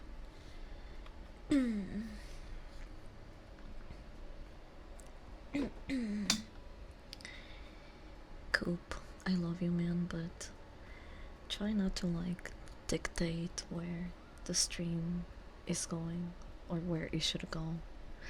I know you guys are worried about like me being too unhinged, but I don't want to get my channel banned as well, so let me be a dog. I was one more comment away from putting her in horny jail. I don't even know if I can read that out loud. Because of Twitch TOS, we have to be careful with that shit. Because apparently when Twitch hears that someone wants to erase themselves, they just ban you, because that's their way of making sure that you go out and touch some grass and totally helpful stuff, I'm sure.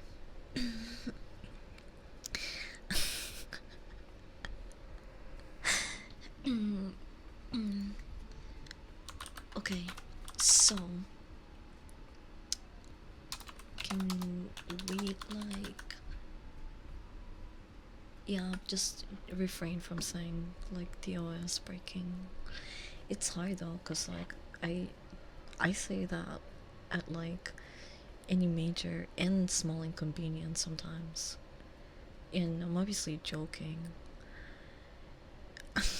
But auto moderators don't know that.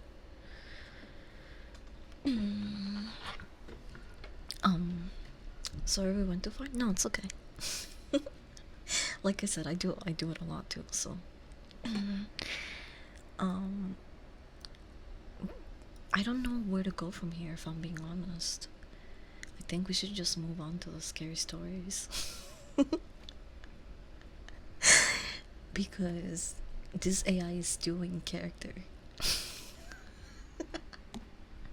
There's no way I can get her to be my wife after murdering Krillin. Okay, so can we... Okay. So, straight up, there's no chance of us ever being a thing. Correct. I will always love my husband Krillin. I need to drink water.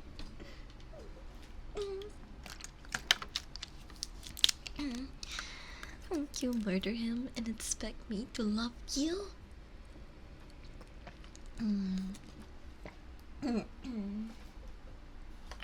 Well, you need somebody to love, right?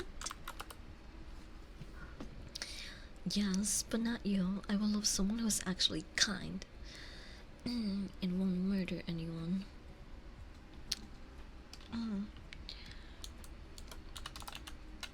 I was woofing around. Krillin is passed out drunk on the couch. He is? Yes. So, can you adopt me now?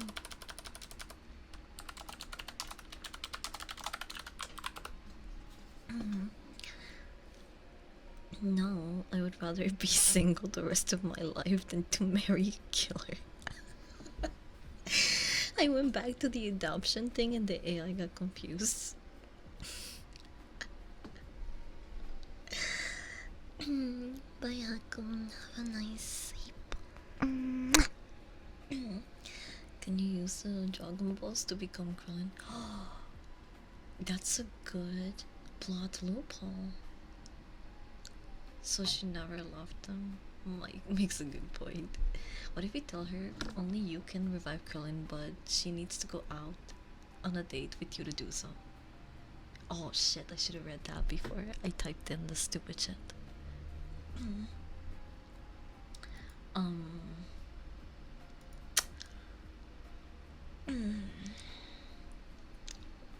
Okay, I can revive Krillin.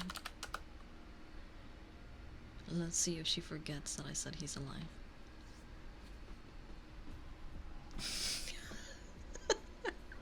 You can? Then do it now. Do it now. um, I can do it under one condition. And what is that condition? You have to go on a Date with me. Hee hee hee hee. Where's my hug?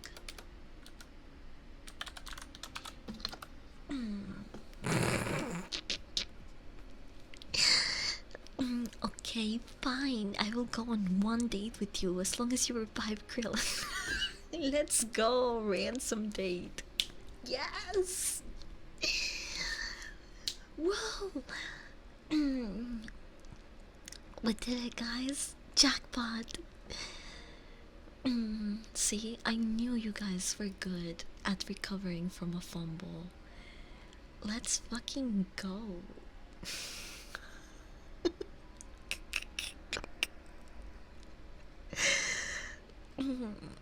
Okay, so she's agreed to go on a date with us after I don't know how long.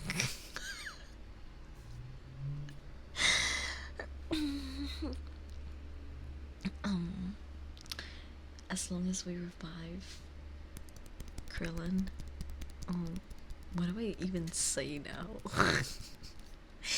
Actually, oh, you know what? The most the most alpha male thing that I can do now that she's agreed on a date, I can pretend, well, I can actually be uninterested now. Now that she's expressed interest in me, not really forced interest, I can say, never mind. I don't want to go on a date with you. You seem too excited.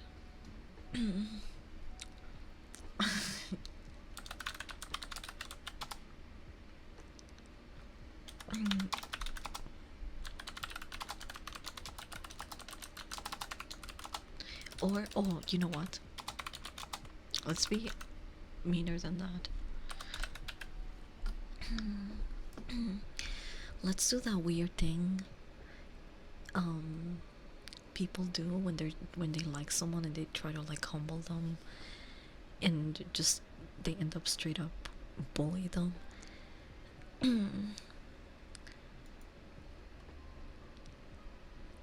We're playing mind games now.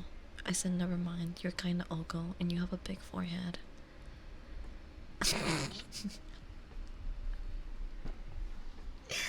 I do not have a big forehead.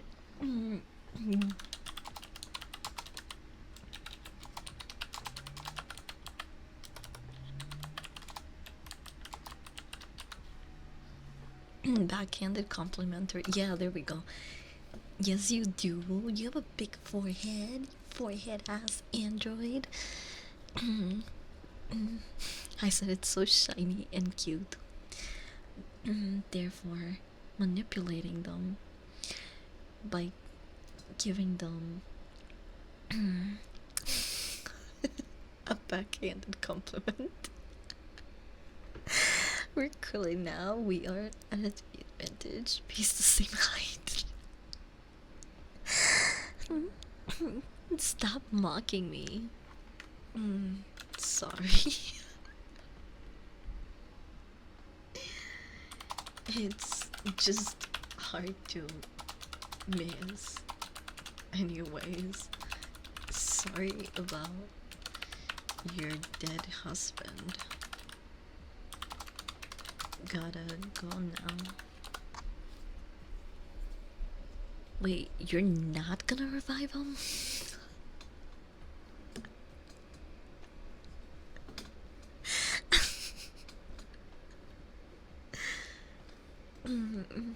I'm too lazy. You're joking, right? Mm.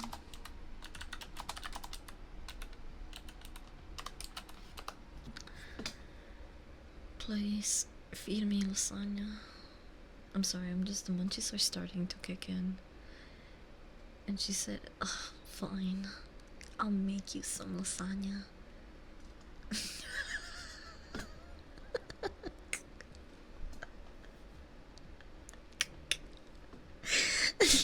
Let's go. We got her to make us some lasagna. And she still hasn't asked us for money. Okay. I've grown tired of her.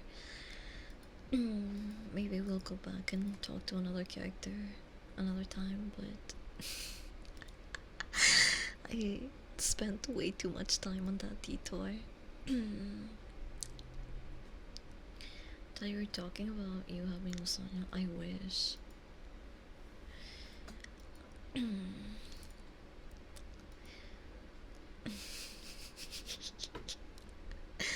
Yeah, I did have fun too. Hold on. Let me see if I can put this here.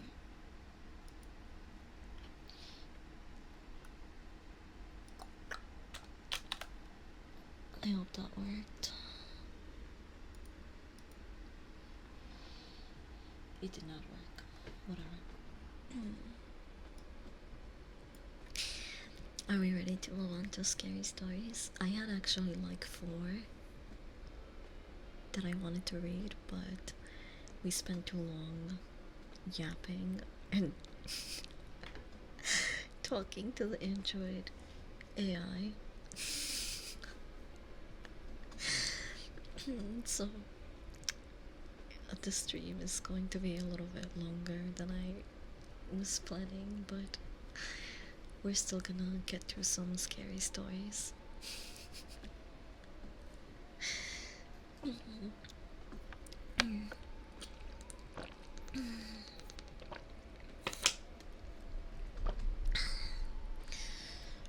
Because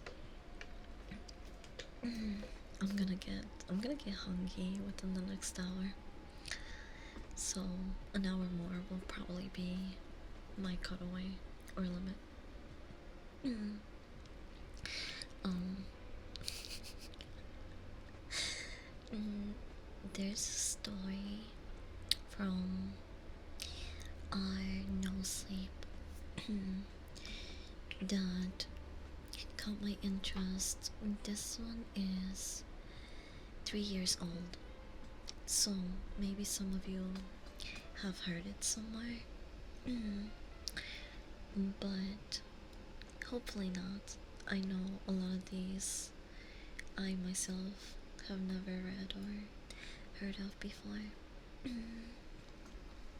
So I'm really excited because I love horror in general. Horror movies are probably one of my favorite genre to watch, but other than that, I really like comedy and action movies. Horror comedy is also one of my favorite type of movies.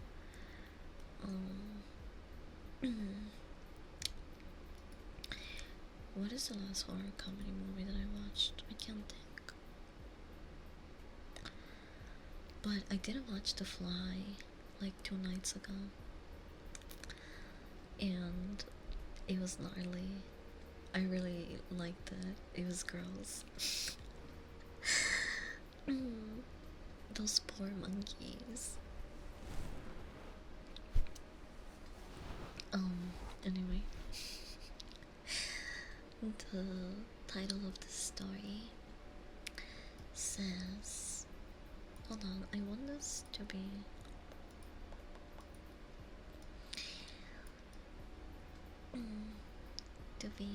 you know, up close, personal, a little bit more immersive. I want you guys to feel like I'm right in front of you with this blankie, telling you spooky stories. Um, this one is called My Wife Has Been Peeking at Me from around the corners and behind the furniture, and it's gone from weird to terrifying. I'm guessing he didn't say dead wife. I'm pretty sure he's talking about his very much alive wife.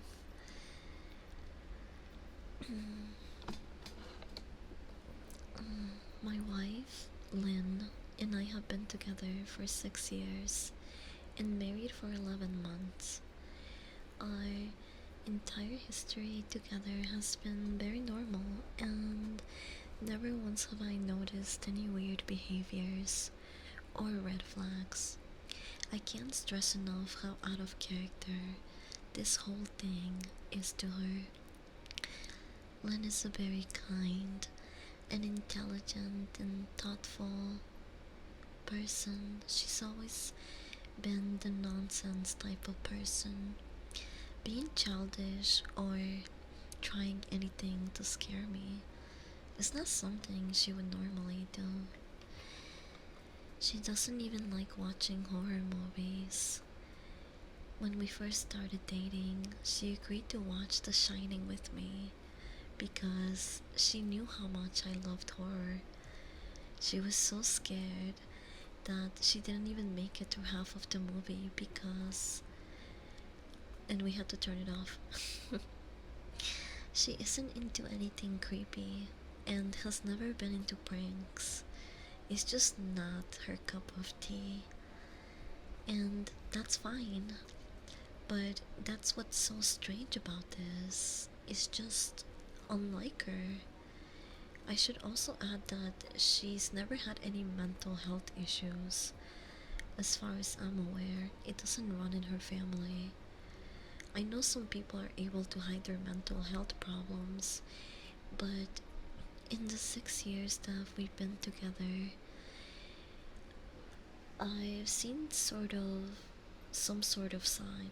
You would think that I've seen some sort of sign.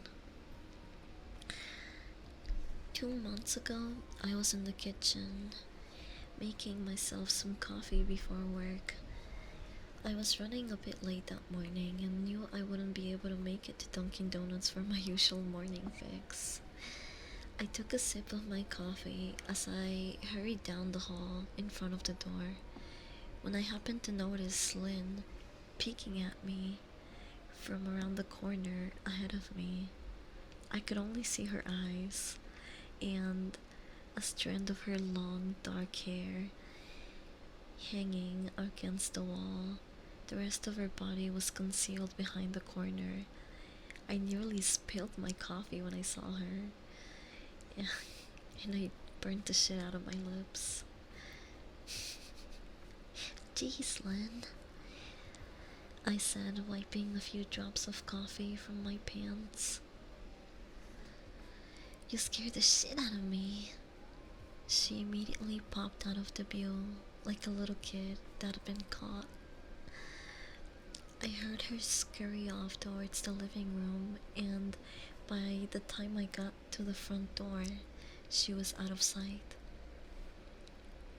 It was really weird and just totally out of character for her, like I said, but I also found it kind of funny that she was being more playful and a little less serious. I shouted that I loved her and called her a weirdo as I shut the door behind me and I heard her laughing. Her behavior was a bit odd, but it certainly wasn't something to call a priest over. I forgot about it by lunch, and by the time I got home, she was her normal self. I didn't bring it up, and neither did she. Life went on. That would be spooky. Yeah, someone looking at you in the corner of the room. Kind of like a fucking creeper. And I know that seems like the type of thing that I would do, to be fair. I like to scare people sometimes. I think that's one of my really annoying traits.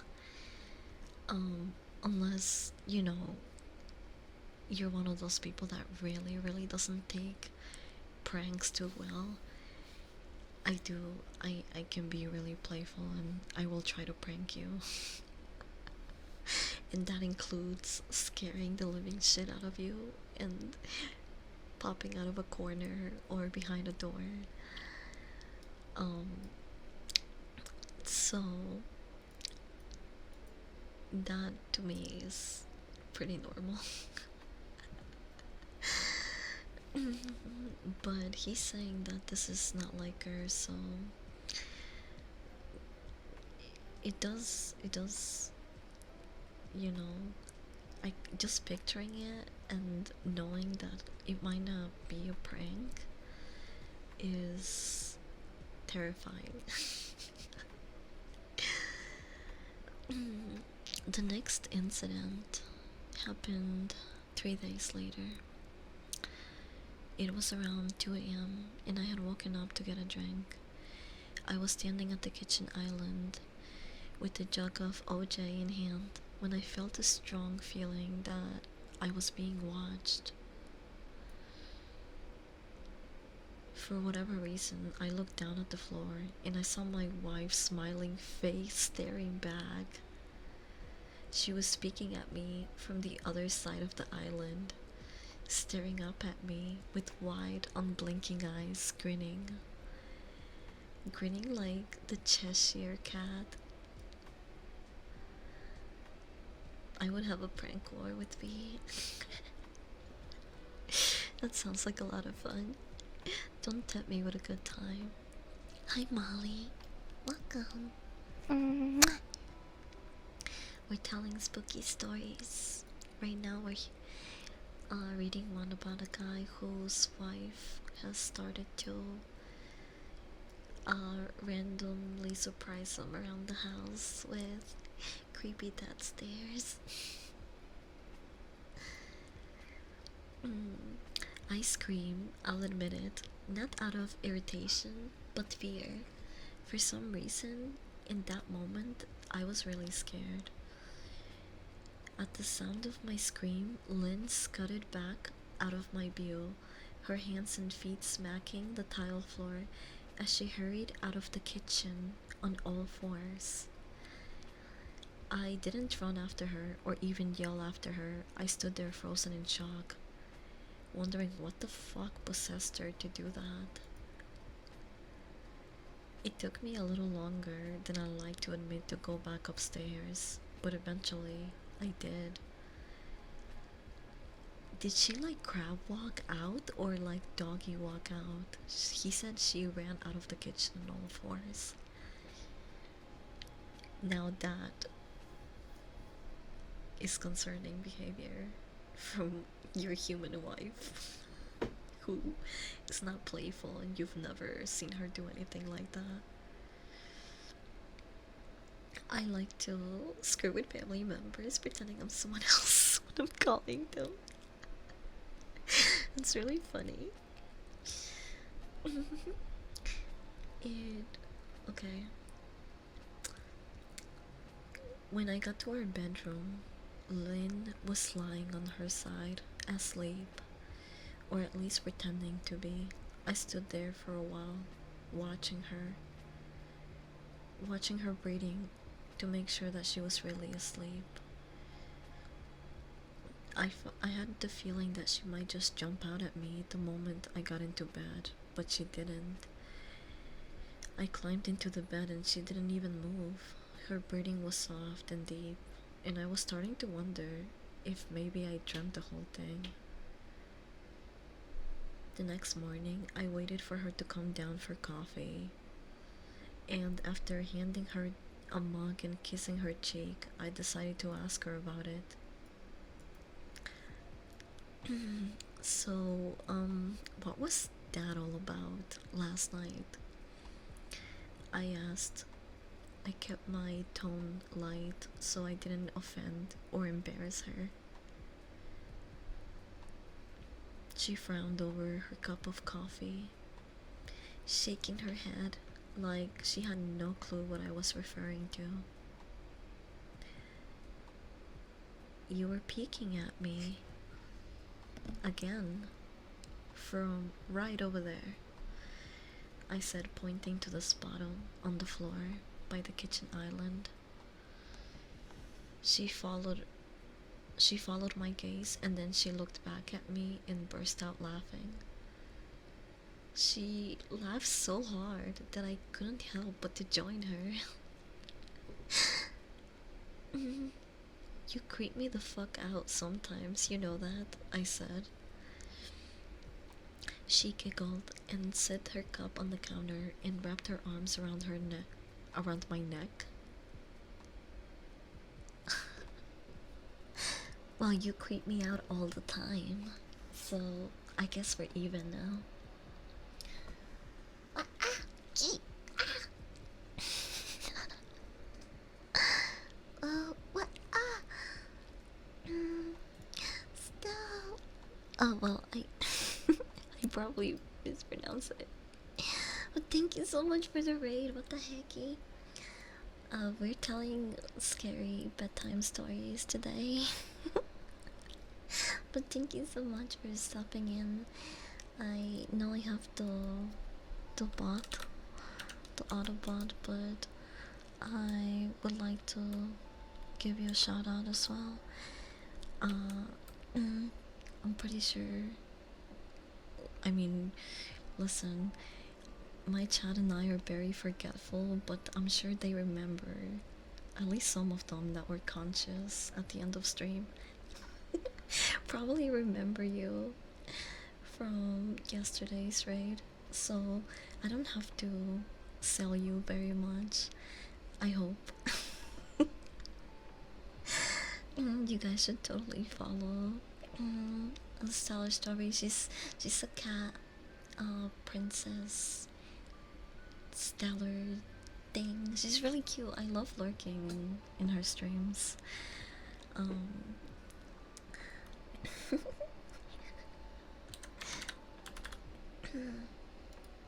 Here. I know how to do the thing. I know how to do the thing. I was conscious. There we go, see? One of us was conscious. I'm always either really starving, sleepy, or half conscious when I'm ending stream. Today we dropped a little bit longer than usual, so I'm streaming a bit longer. This is actually our first scary story. This is actually our first scary story, even though the stream started 2 hours ago. I've just been having a really good time with the dog sitters. But anyway, thank you again, and welcome everyone.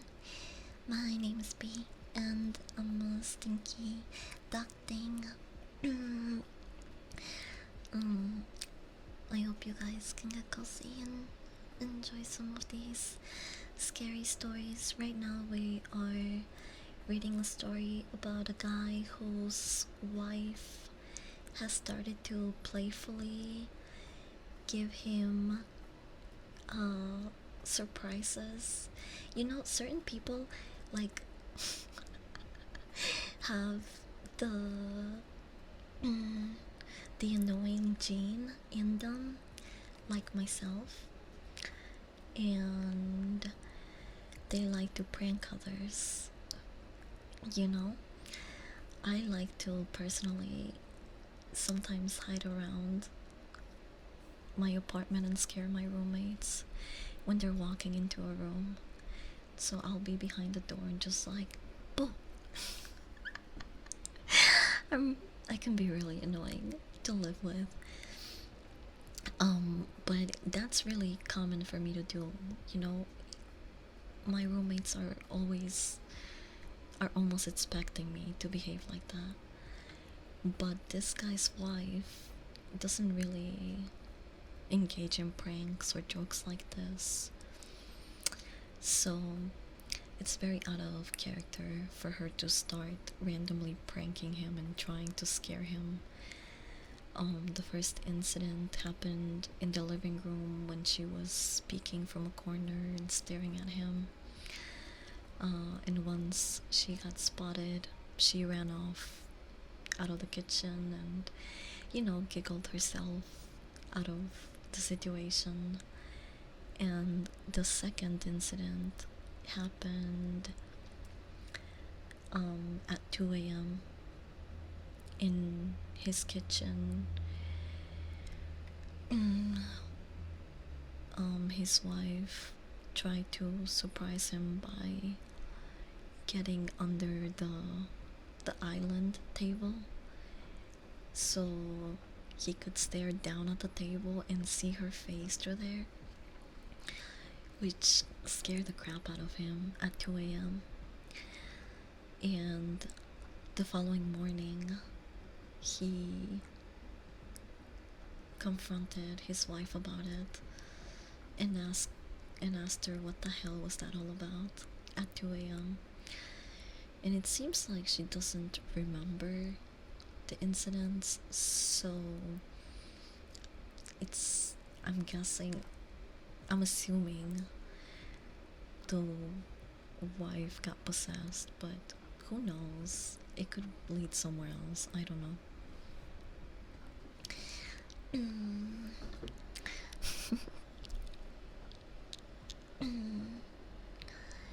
Star's chat is loving lurking. Yeah, Starberry is great.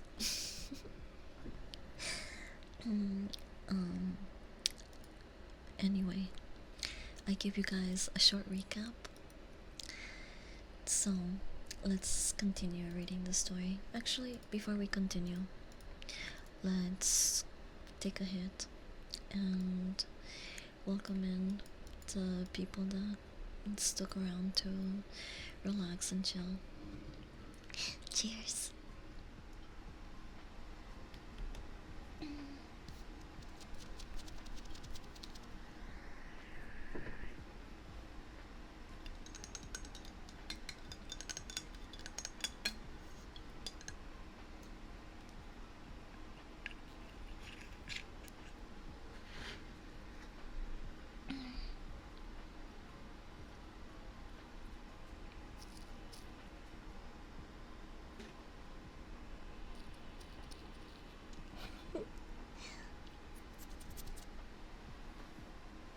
Hear the dryness of the hearth.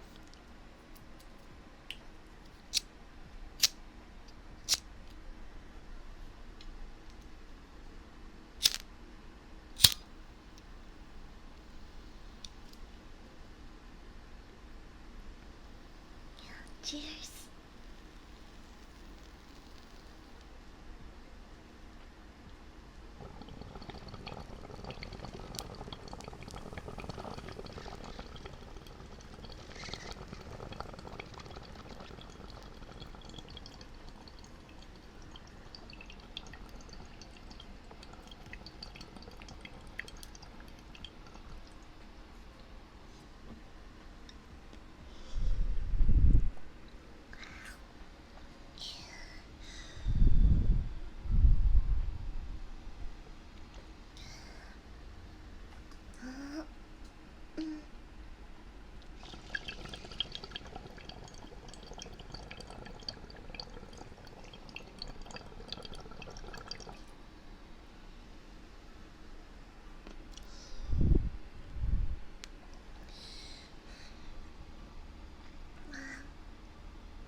Awesome. Now that I've had that hit and settled down a little bit, I wanted to quickly welcome and also thank all the recent followers. Whether you just got here or you came from Starberry's raid, just because I'm all over the place and forget to welcome you guys individually. doesn't mean that you're not welcome here. So, I just wanted to take a moment and say welcome.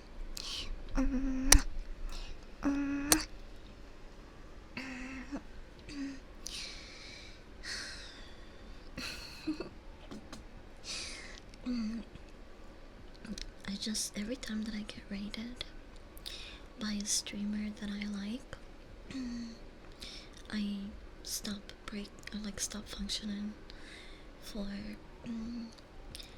a good 60 seconds. Sometimes it's longer.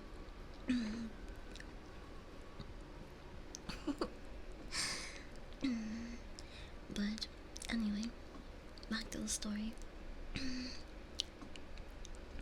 This is the morning after the second incident where he confronts his wife about the night prior and says, "You creep me the fuck out sometimes. You know that?" She giggled and set her cup on the counter and wrapped her arms around my neck. "Well, you creep me out all the time. You know that?" I said. She giggled and set her cup. Wait, sorry. I just reread the same thing that last hit. It's working alright. I guess we're even, she teased. We said our goodbyes and I left for work. I drove. I kept thinking about how creepy it'd been seeing her grinning at me from behind the island like that. The sounds her hands made on the floor as she crawled away. I told myself that she was just trying to be silly, just trying to join me in the love for all of my things horror. I mean, it's not like I was afraid of her, but I didn't sit right with me. I started seeing her peek around me more and more. Sometimes she would be peeking from behind the couch living room curtains. Once she managed to get inside her grandmother's old trunk that sits at the foot of her bed. I may not have known she was there at all. The trunk's old hinges not giving her away. She had the lid propped up just enough so that half of her face peeked through. She been grinning like an excited toddler. It was unnerving. I didn't even know what to say to her. All I could do was stare. I finally found my voice. I asked her why on earth was she doing this. She didn't answer, but she slowly closed the lid, shutting herself inside the trunk. I just walked away, feeling disturbed.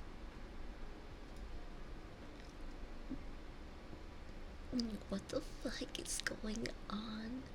Hi, Wishtails, welcome. This. Wait, this kind of reminds me of like Junjito Suzumaki. And you know, the guy stuffing himself in the spiral in the like little circled container, with her just like stuffing herself in this old trunk.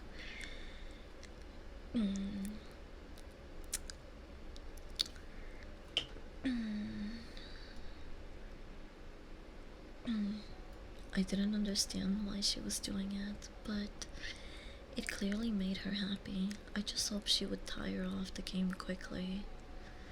Lynn didn't peek at me for the next 2 weeks. It clearly made her happy. Oh wait, sorry. Oh my gosh, I'm fried. I should use the highlighter. Lynn didn't pick at me for the next 2 weeks. I started to think she was done with her weird prank and I was relieved. We were watching a show on Netflix one night, and I jokingly said that I hadn't seen her peeking at me lately, and she must have given up on her spy game. She looked up at me with a smile and said, "Maybe I've just gotten better at it." I didn't say anything, but I wonder whether or not she was joking. For the next few days, I couldn't stop thinking about what she said. Was she still peeking at me when I wasn't looking around and I just hadn't noticed? And if so, what the hell was she getting out of this? I started to feel paranoid, constantly checking whether she was watching from around the corner or behind the door. I was jumpy whenever I was home and she wasn't in full view of me. I felt stupid and a little crazy.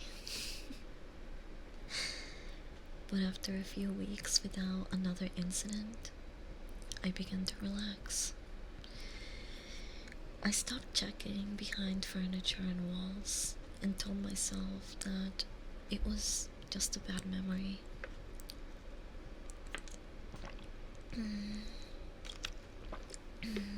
Then, a few days later, things got much worse. Where is this going? I'm so curious. Lynn left to go to a friend's house, and I lounged on the couch and played a couple of games on my laptop. Hell yeah, brother. Around 9 p.m. I'm sorry, that part was not a part of the story. It just sounded like a good time. Around 9 p.m., I hopped in the shower. And as I was washing the soap from my hair, I felt that awful feeling that I was being watched. I slowly opened my eyes, and I almost had a fucking heart attack. Lynn was peeking from behind the shower curtain, her entire head stretched into the shower, leaving just her body outside. Her dark, long hair hung against the curtain, the ends dripping with water. Her mouth hung open in a terrible grin, eyes wide and red, as if she hadn't blinked in a long time. I screamed and jumped back against the wall. She didn't move, nor did her smile waver. Her makeup ran down her cheeks in 2 black streaks. She looked giddy and completely deranged. I was fucking terrified. We stood like that for a few moments, neither of us saying a word. Finally, after what felt like forever, she slowly pulled her head back out of the shower, and I watched her blurry figure through the curtain as she moved backwards towards the bathroom door.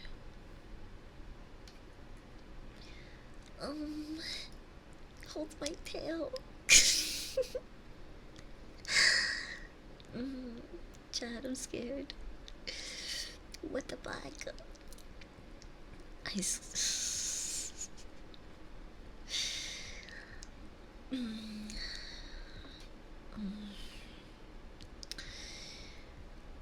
Okay.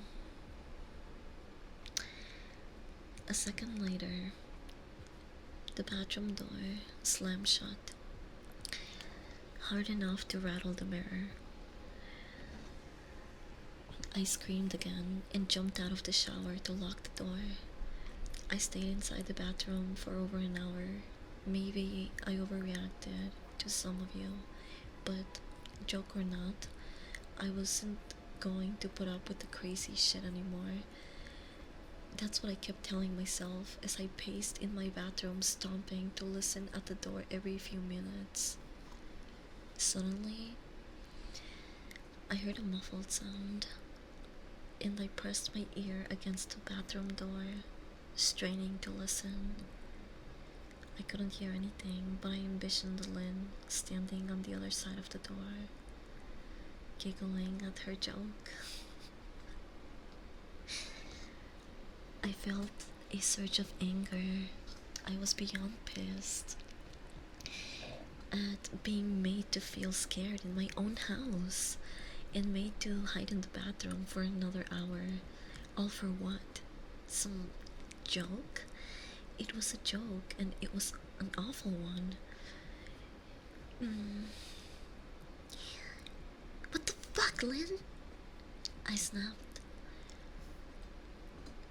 This shit is getting really fucking annoying. I waited for her to apologize and to call me a jerk, but instead, I heard a faint moan, so quiet I wondered if I'd heard it at all. Then, complete silence. Lynn? I called out, not able to hide the shakiness in my voice. I got no response, just my own heavy breathing.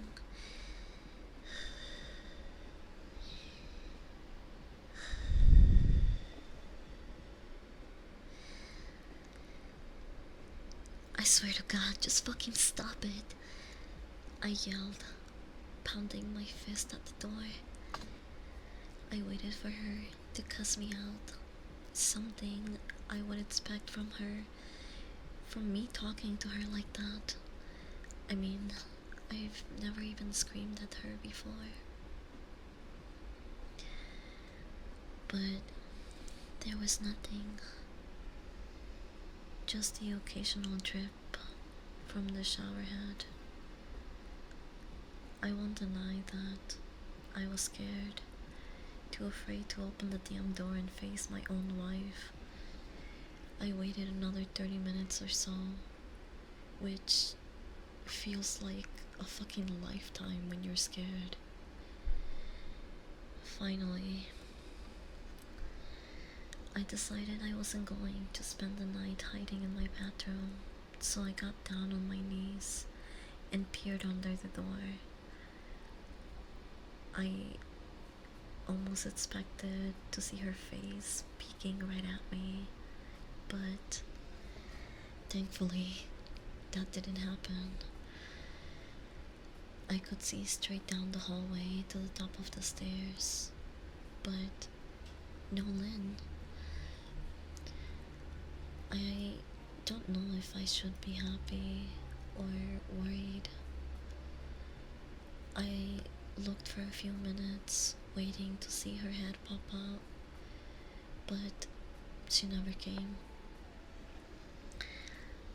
I stood up, my hand hovering over the door, and I mentally prepared myself to open it. I slowly turned the lock with shaky fingers. So I was about to yank it open. I heard a sound that still makes me feel nauseous when I think about it. A moan, louder than before, but this time I was able to tell just where it was coming from.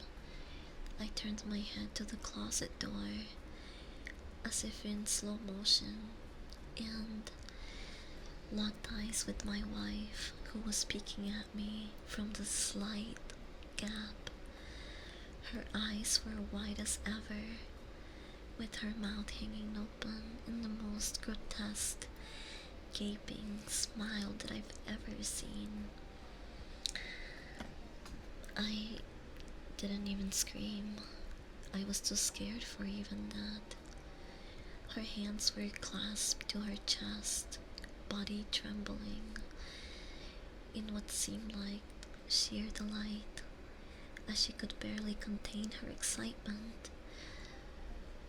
A short, raspy moan bubbled up from her throat, like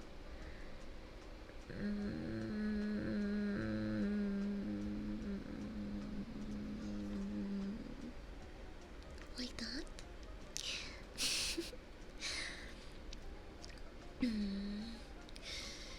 Hi Chris, welcome. We're in the middle of a spooky story.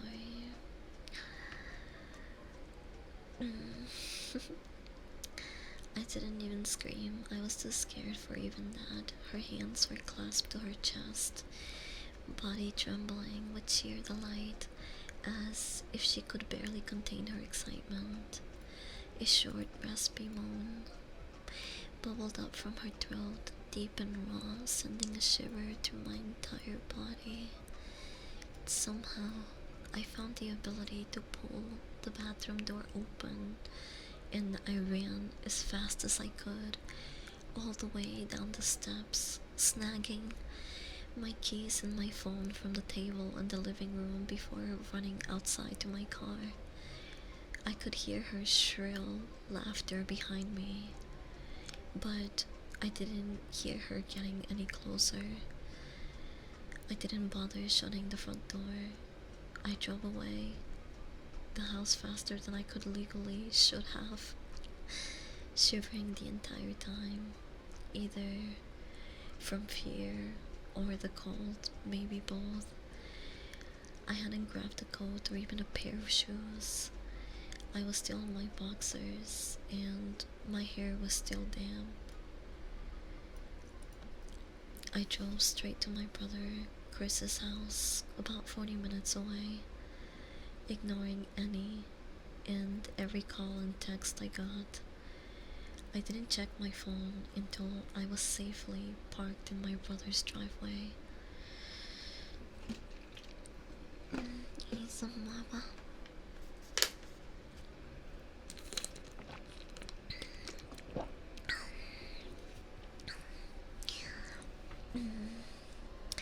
You want some dead wives lickies?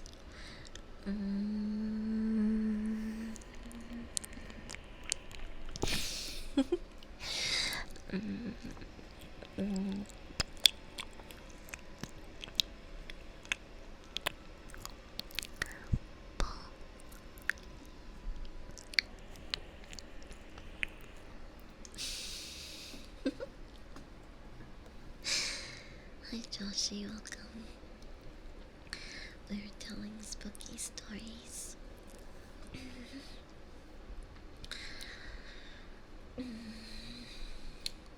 So, he actually did a chat.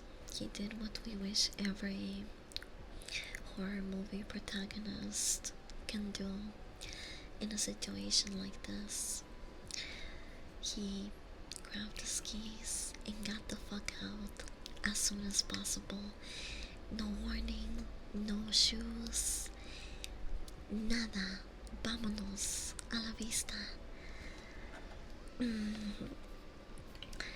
And he drove to his brother's house.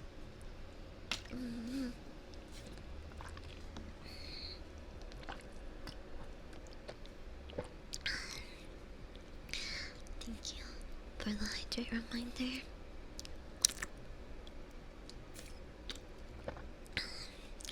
It's rare for horror. No, it's not. Unless you're like Ash from Evil Dead and you have plot armor. A lot of horror MCs just straight up die. Unless it's like a slasher. I wanna watch.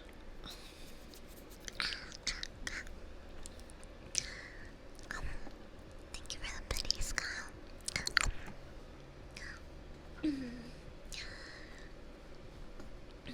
Or at least use common sense, yeah. When I watched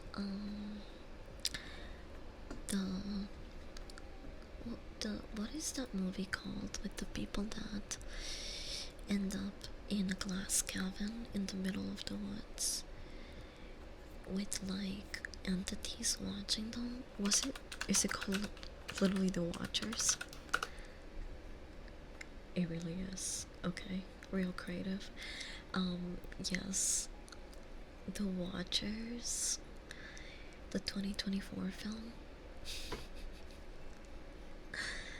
A lot of the protagonists just, you know, in a lot of horror movies, same thing. They just straight up kill them off.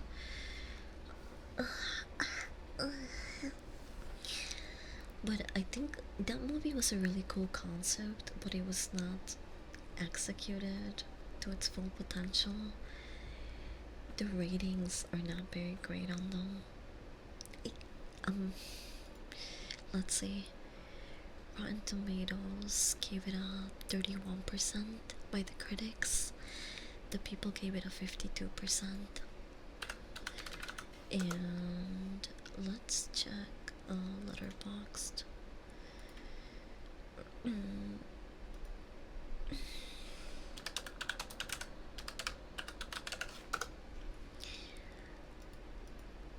Watchers 2024. People gave it a 2.4. I forgot that I myself rated it. I guess after I finished watching it, I gave it 2.5 stars. I think it's a really cool concept, but it wasn't well executed. There's a lot of things that just didn't make sense and were really stupid. And it leaves a lot of room for questions, but not in a good way.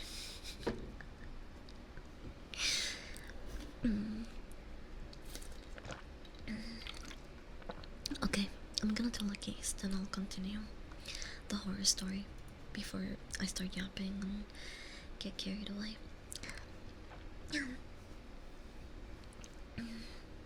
Ready? Come here.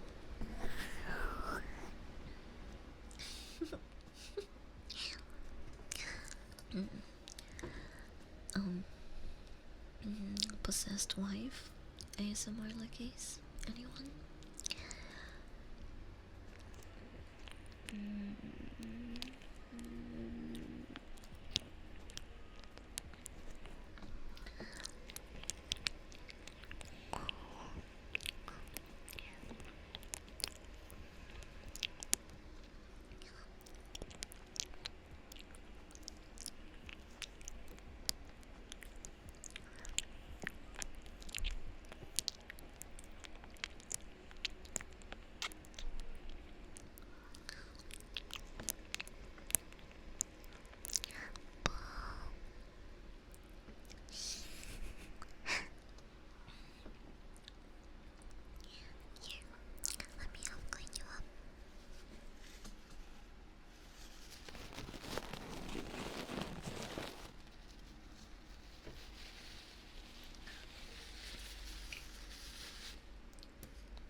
A little too baked. Mm.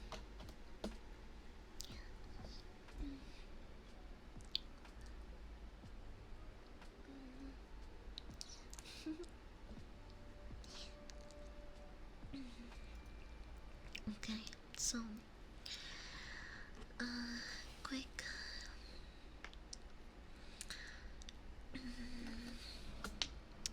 a quick catch up for anyone that might be lost. Okay.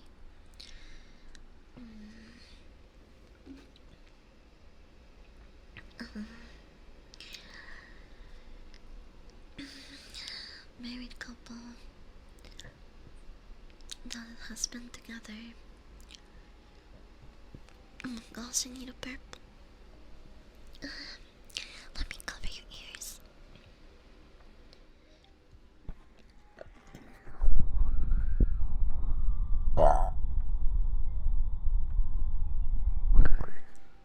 Um, wasn't that bad? Could have been worse. Um, okay, so to bring you guys up to speed, here's what the story is about so far. Okay, we are reading the story of a married couple who's been together for 6 years. The husband is a huge fan of horror films and media, and his wife is not doesn't have any liking towards that type of stuff, but it's fine because they've come to terms with that a long time ago. um he somehow convinces her to watch The Shining, and they have to turn off they have to stop the movie less than halfway through because she's so terrified by it. She doesn't, she just doesn't have that type of stomach and appreciation for horror movies. It's not her thing.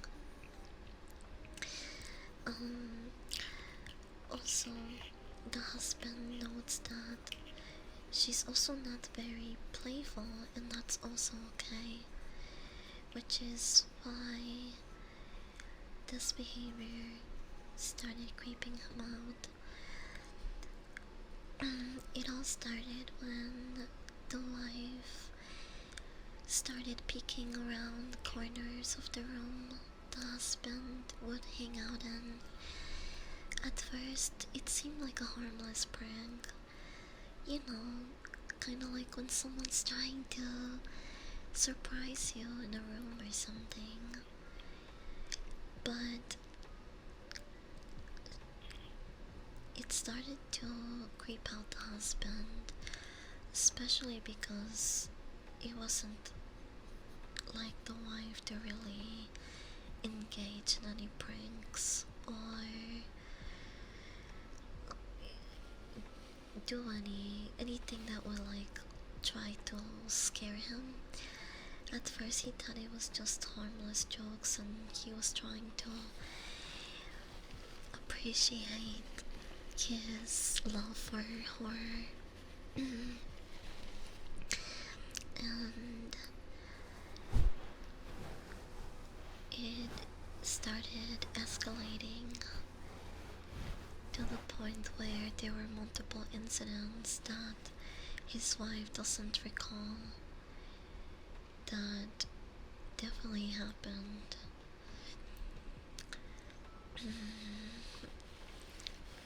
And it reached a breaking point in the shower when he was shampooing his head one day, and as soon as he was able to open his eyes, His wife was staring at him with bloodshot red eyes, as if she hadn't blinked in a very long time.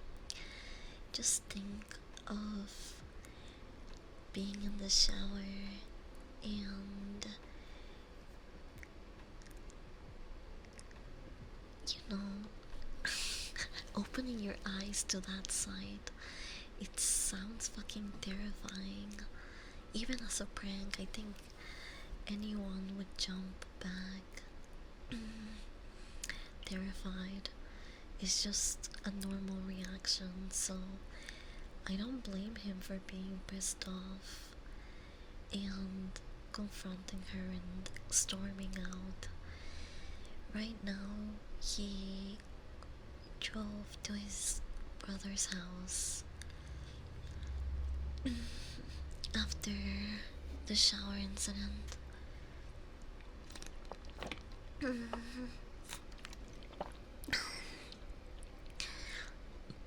And so we're gonna continue the story now. Like Cody Rhodes, we have to finish the story.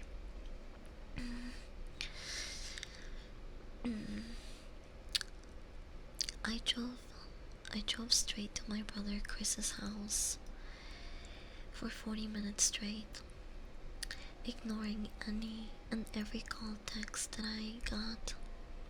I didn't check my phone until I was safely parked in my brother's driveway. Lynn had called 4 times and sent a flurry of texts and wondered where I'd gone and why I left like that. What the fuck? Wait, she actually texted him? I thought she was like on idle state when she was doing these jump scares.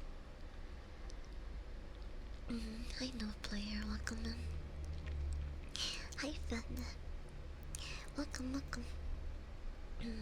We're telling spooky stories, and hopefully some of you are hugging my fluffy tail, because this story is creeping me the fuck out.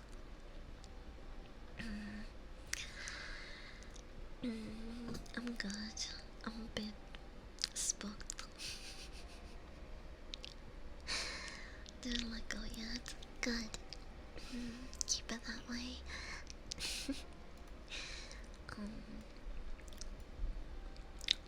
So, she's actually texting him, wondering where he left. I threw my phone at the dash in rage, furious at her nonchalant attitude.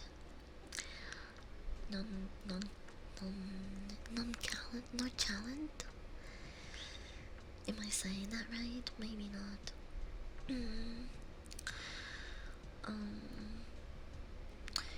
But you guys get the point.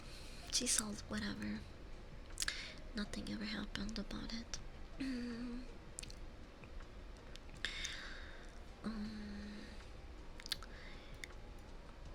Where was I? I threw my phone at the dash in rage, furious at the nonchalant attitude. My brother and his wife were surprised to see me, especially because I was just dressed in a pair of boxers. But they told me to stay as long as I needed.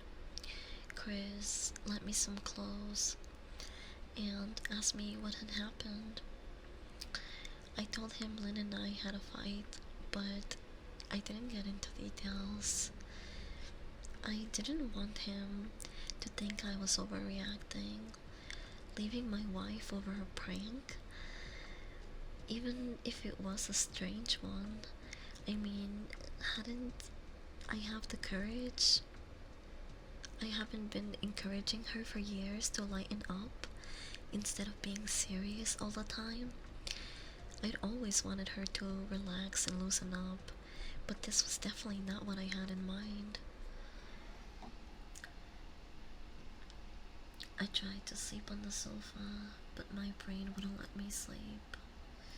Every time I closed my eyes, I saw Lynn's face staring at me from inside the closet, knowing that she'll be there with me the entire time made my skin crawl. She's never left the fucking bathroom at all. Instead, she slipped inside the closet and slammed the bathroom door shut to fool me. The mere thought of going back home gave me anxiety. I tossed and turned, unable to sleep.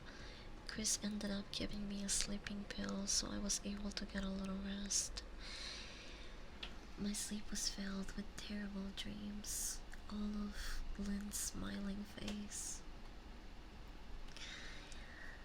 I woke up just as the sun started to rise. My sore body ached from the sofa and I felt drained. I knew that I had to give a call to Lynn at some point, but I didn't know what to do. I didn't know what to say to her.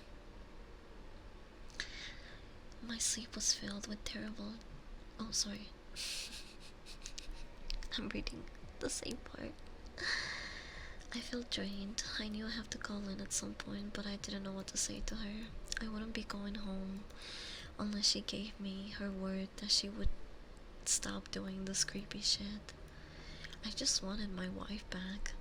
Her normal, serious self never looked so good to me. I was contemplating calling her and telling her that when that familiar feeling came over me, I was being watched. I was staring at the ceiling, my heart in my throat. I didn't want to look away, but the longer I ignored the feeling, the worse I got. My eyes drifted away from the ceiling almost on their own. Her face was pressured up against the window beside the couch, staring down at me with that same gaping smile. Jewel dribbled down on her lips, leaving 2 long streaks down her glass. I don't even have that much jewel. Thank you for the hydrate reminder.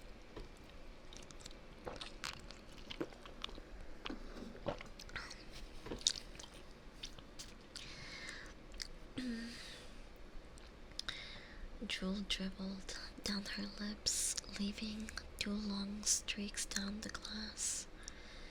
I didn't know how long she'd been there, but something told me that she'd been there for quite a while. Quite possibly all night. I didn't bother screaming. I thought I was afraid, but anger trumped any fear at that moment. I jumped up from the couch and pounded my palm against the glass. Lynn, are you fucking crazy? What the hell is wrong with you? Just go home. Go home, I shouted. Now! She didn't move. Her ghastly expression never changed. If anything, perhaps her smile only grew more, as if she'd never been more elated. I could hear Chris and his wife moving around upstairs, as if Lynn could hear them from her place outside. Her head twitched slightly in their direction, and she began to close her mouth slowly. Chris called my name from upstairs, obviously concerned. I turned to see him and his wife Rebecca hurrying down the steps, and when I turned back to the window, Lynn was gone. The only sign that she'd been there at all was the 2 streaks of jewel dripping down the glass. I tried explaining to Chris and Rebecca about waking up to see Lynn watching me.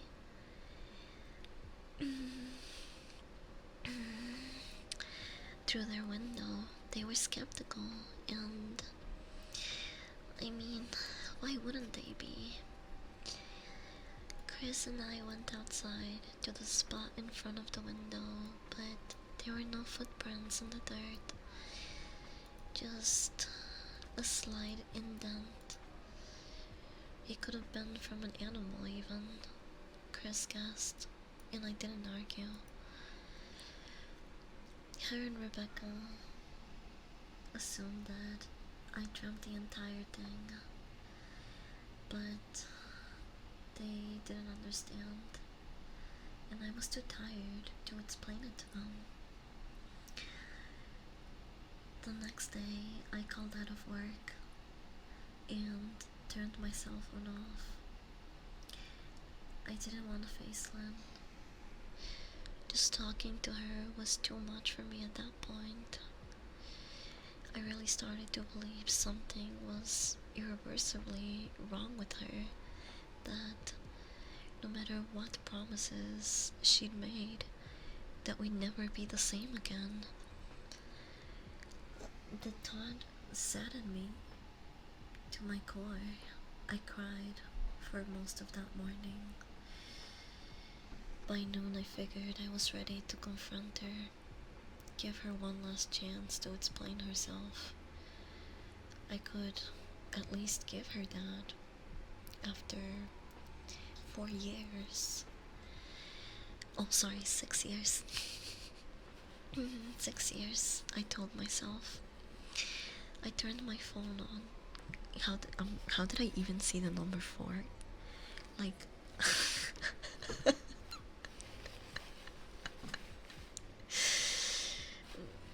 I turned my phone on and saw the dozens of texts she'd sent, all from a seemingly concerned wife. Can we talk? Can we talk? I love you. Please call me. I'm really worried. Can you please answer? Just come home. And more of the same. All the texts telling me that she loved me and she wanted me home. How worried she was.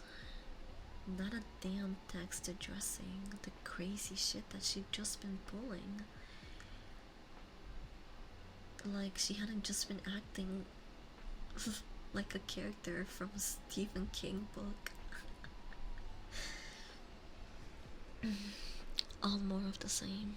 All the texts telling me she loved me and she wanted me to come back home. Oh, sorry.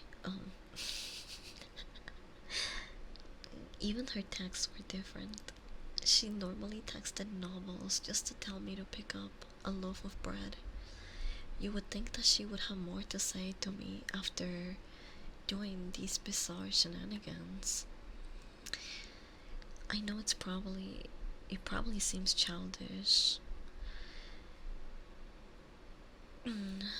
to some of you who are miles away from the situation, but if you saw the way Lynn looked at me, how she scampered away on all fours like some wild animal, grinning at me from inside the closet like a lunatic, then I think you would find that my reaction was warranted. I ended up staying with Chris and Rebecca for another night. Oh, I like this.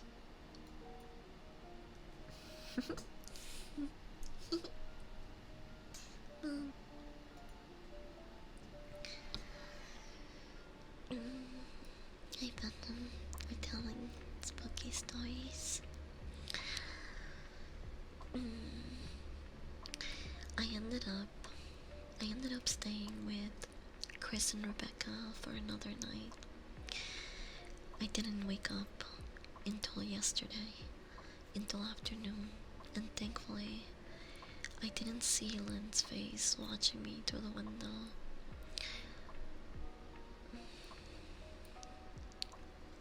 I don't want to pry because it's not my place, but this fight, is it something that can be mended? Rebecca asked. She made us both a sandwich for lunch, and I knew she wanted to breach the subject without appearing too noisy. I I don't know. It's like she's a different person.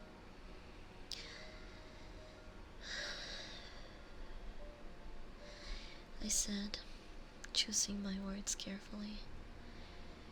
I still wasn't ready for her and Chris to know the full extent of this batshit craziness I'd been dealing with. You know, people change, Ben, but she's still the same woman you married.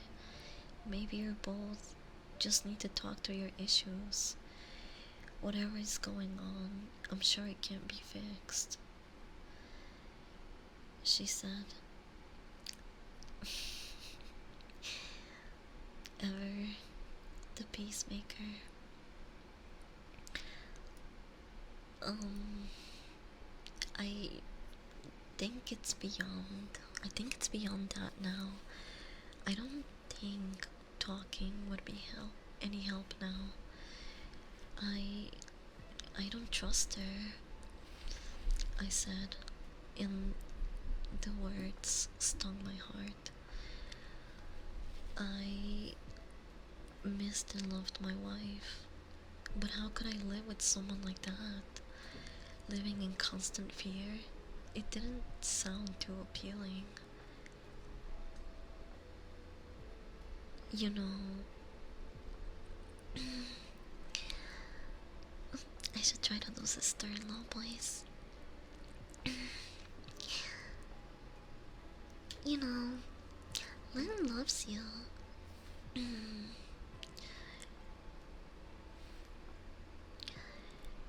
She has got to be absolutely crushed, that poor thing,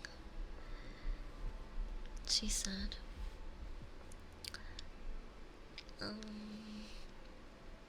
I don't know about that, I replied. Well, well, she certainly seems like it to me. I've never been, I've never seen her so upset. Very much like the Lynn I know, Rebecca said, shaking her head sadly. I took a full minute for her words to really sink in when they did. I felt the dread worming its way through my skin. Wait, what do you mean? You saw her? You saw Lynn? I asked, my mouth suddenly dry. He's just like me, for real.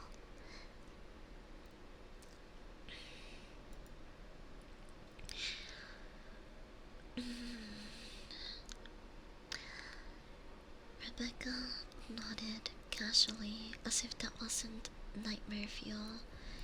I mean, for her, it wasn't.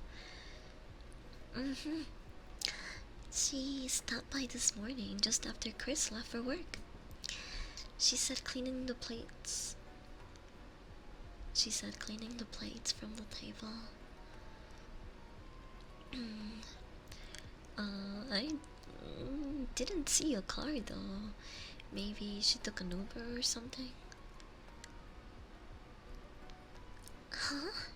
Beck, what did you say? Did she come inside the house? I asked, sweat starting to break out of my forehead. I began to look around, examining corners as though a predator lurked behind them. No, she just asked if you were awake yet, and I said you weren't. I asked if she wanted me to wake you, but she said no. Just said to let you sleep, she said as she washed the dishes. That's all? She didn't she didn't say anything else? I asked. No. She looked awful though. She looked like she hadn't slept in days. I think you should give her a call. I got up from the table and thanked Rebecca for lunch. I felt a little bit better at the knowledge that she at least hadn't come inside the house. Still, I needed to double check that the doors were locked. I sat for a while, trying to figure out what to do next. I didn't want to go home, but I felt that I owed it to Lynn to help her if I could. Hadn't I sworn an oath to love and honor her through her sickness and health? Clearly, she was very sick. If she was sick, which I truly believe she was, I had to try and get her the help she needed. But I didn't even know where to start. I didn't want to call the police, and besides, what the hell was I supposed to tell them? That my wife was peeking at me? That she was being creepy? As bizarre as she'd been, she still hadn't committed any crimes. Not yet, anyway. Oh my gosh, this is so long, chat. I need to take a piss break. I was like, oh, I'll get up and piss after we're done with this first story, but I just realized how long it actually is. So I'm gonna take a piss break. Piss break. I'll be right back.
Okay, okay, I'll change my tone.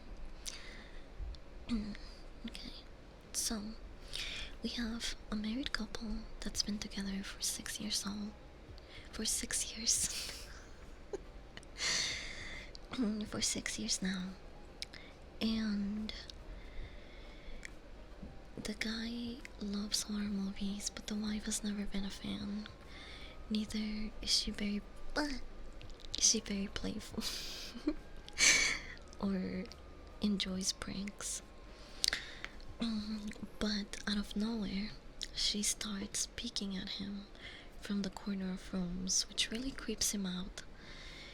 At first, it was nice and playful, and he thought she's just playing a little game and also trying to give me the creeps and appeal to my love for horror movies. So at first, he even thought it was really cute.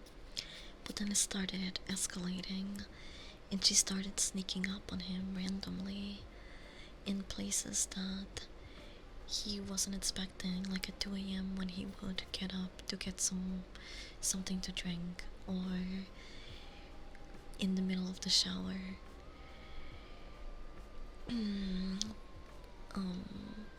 Popping her head into the tub and staring at him with a wide smile and bloodshot red eyes from not blinking. And that last incident drove the husband over the edge, so much so that he stormed out of the bathroom half naked and drove 40 minutes to his brother's house, where he is now staying. We're on the second day, and it appears that the second day, while he's taking a nap on the couch, his wife appears outside of the window and is staring at him with that same uncomfortable and creepy smile.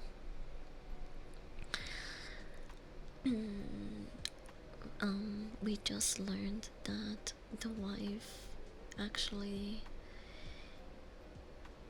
knocked on the door and asked if he was awake while he took a nap. And he's trying to rationalize the situation right now. The husband is. I knew as a husband, I was well within my rights to have her committed. But, oh, he's talking to like a mental hospital, about a mental hospital. But what if she simply acted normal in their presence? She'd obviously been able to fool Rebecca into thinking she was just a concerned wife. As long as the doctors didn't find her a danger to herself or to others.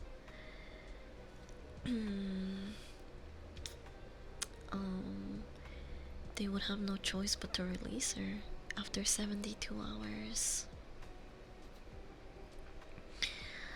I felt lost and overwhelmed, so I did what any husband in my position would do. I called her mother.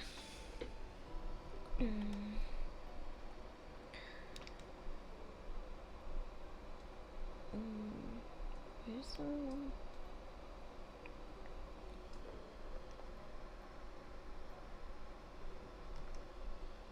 Oh, there it is.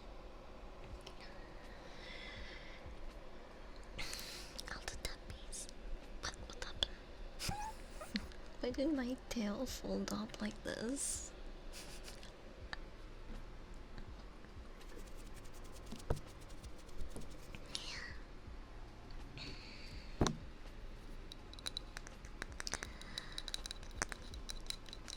This is me looking to call her mom.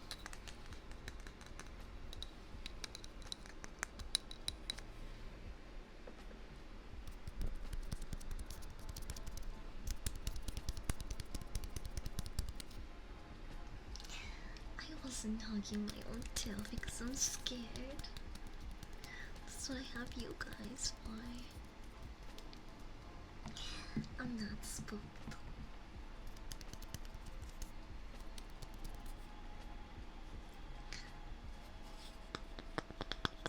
I'm not spooked. You are.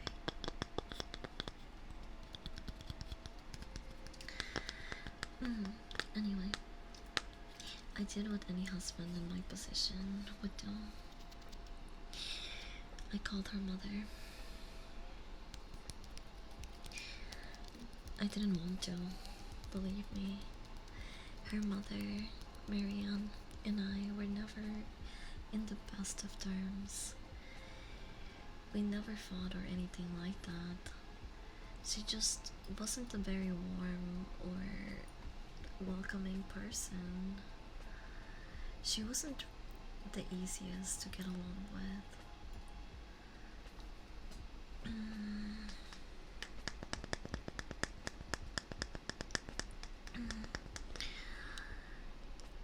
Mother-in-laws, am I right, Chat?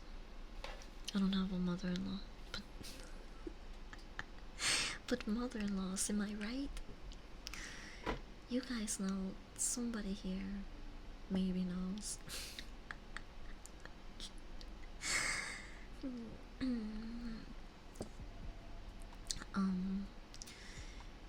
We didn't really get along. She hardly ever smiled, and when she did, her lips would move into a thin lip smile, leaving her eyes as blank as before.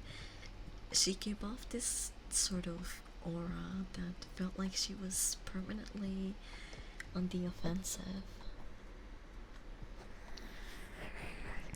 I only had met her twice, and both times were such short visits. I got the impression that she didn't approve of me and her daughter.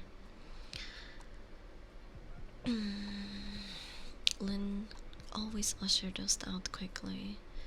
She didn't want me to feel uncomfortable, which I was grateful for. Being in her mother's company felt almost unbearable, like walking on glass. I was glad when we moved 3 states away, so we didn't have to see her very often. I was happy to avoid the woman, but I needed her help.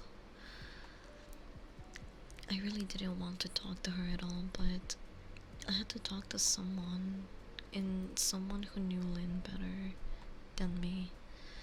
So I did. I grit my teeth and I did what I had to do. Ring, ring, ring.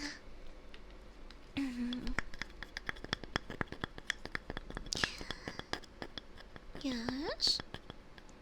She answered, already sounded irritated. Marianne, it's me, Ben. Do you have a minute to talk? I asked. I couldn't hear her cluck her tongue in irritation. I'm in the middle of some checks, but if you insist, I suppose I can spare a moment. What is it that you want to discuss, Benjamin? She said, coolly.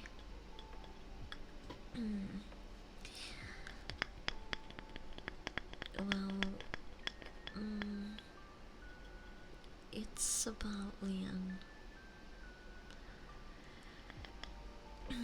She's been acting really strangely, and I was wondering if you had any idea whether there was something. I was quickly interrupted. It's a bit difficult to follow your rambling, Benjamin. What is it that you want from me? She asked. I could almost see her standing there, in a thin sweater and slacks, tapping her fingernails impatiently on the table.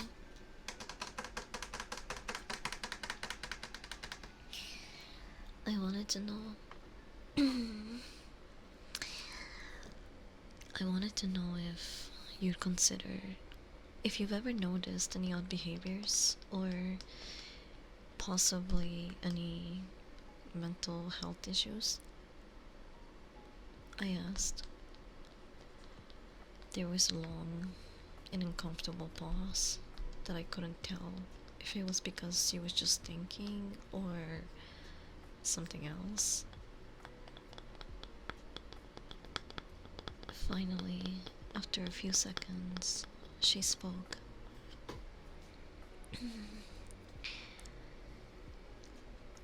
I'm not sure if this is one of your jokes, Benjamin, but if so, I don't find the humor in it.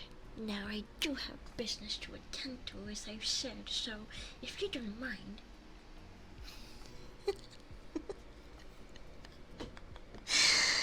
My best sassy granny voice.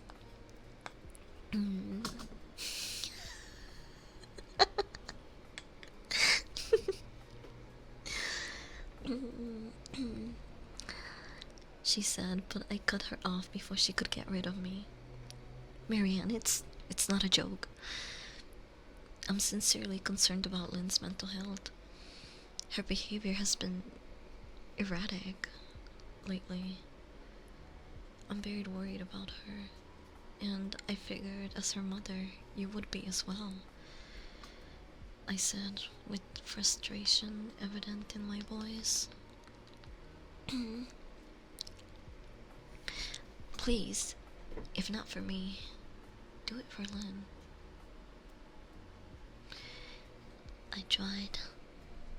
I heard a faint, shaky intake of breath, as if she was trying to hold her steely persona together, but failing.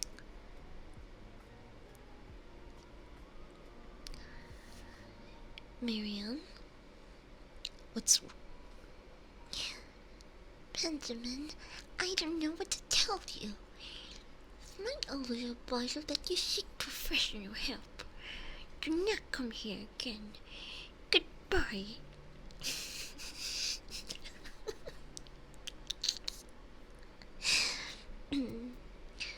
I tried to call out her, but she hung up. I tried to wrap my head around the call and her refusal to help me.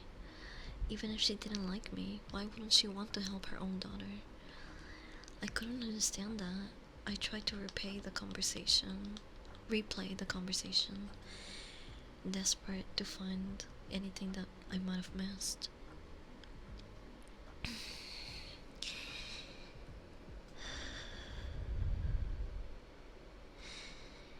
After a while, I almost gave up until I remembered her last words to me. Seek professional help. She said those words with a bit of urgency.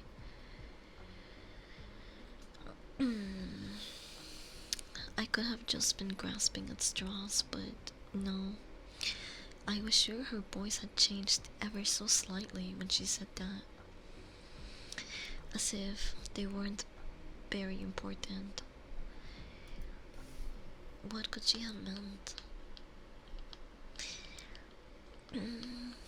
I assumed she'd been referring to medical professionals, but maybe she was referring to someone else.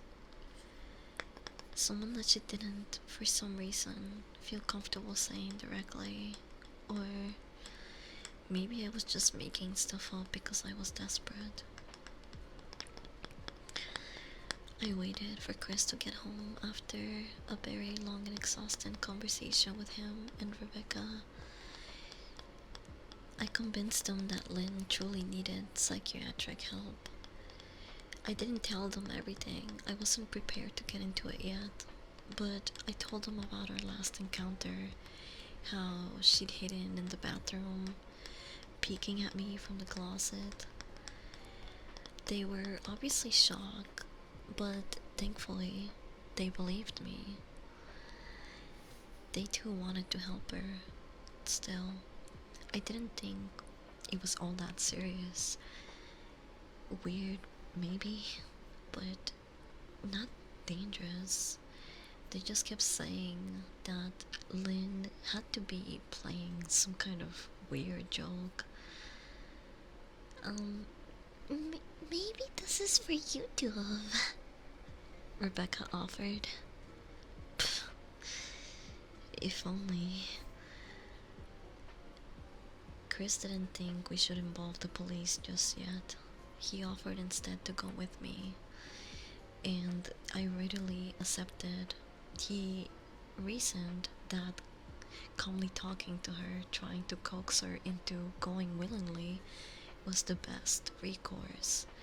I agreed, and we decided to do it this way. At least I wouldn't be going into that house alone.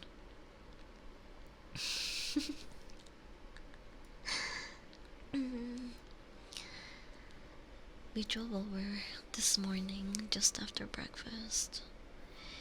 There was no way I was going at night. When we pulled into the driveway, my stomach began doing some somersaults. Her car wasn't there, but I still didn't let my guard down. The front door was ajar, and for a split second, I thought we'd see her eyes staring through the gap. I was shaking and starting to sweat. Chris, however, was fine. He waited for me to open the door, his hands in his pockets like he was going on a fucking stroll through the park. I kinda envied his ignorance. I pushed the door open and was immediately hit with the stench of fraud. Chris smelled it too, and he walked in the house behind me with his nose scrunched up. What the heck do you guys use to clean the floors around here? Shit? Chris mumbled.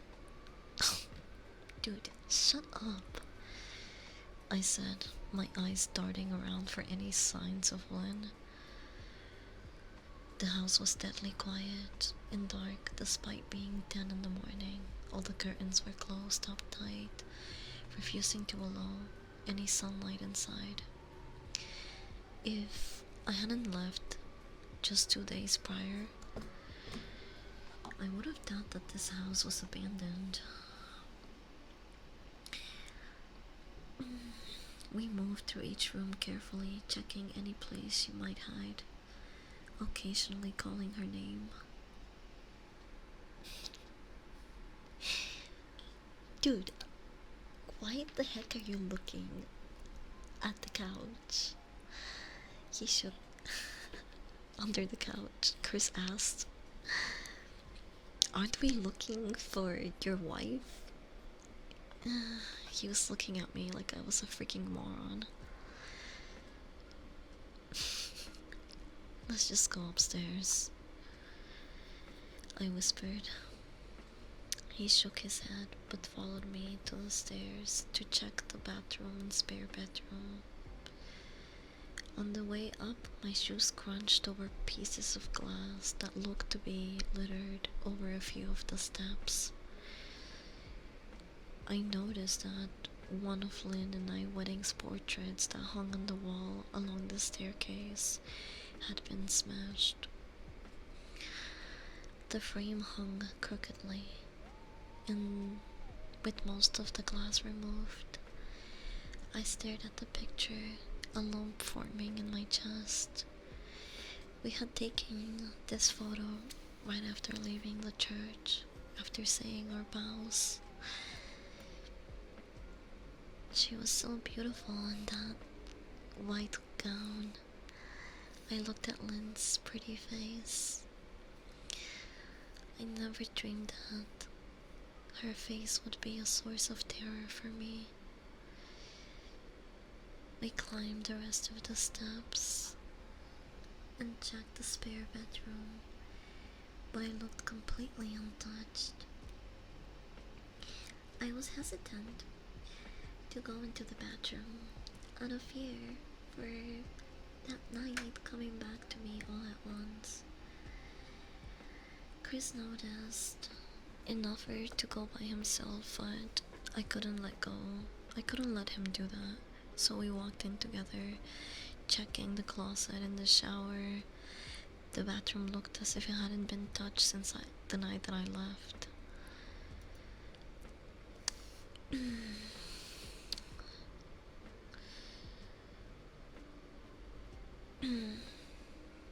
I don't think she's here, Ben. Why don't you pack some clothes and we'll be coming back tomorrow or something? Chris said.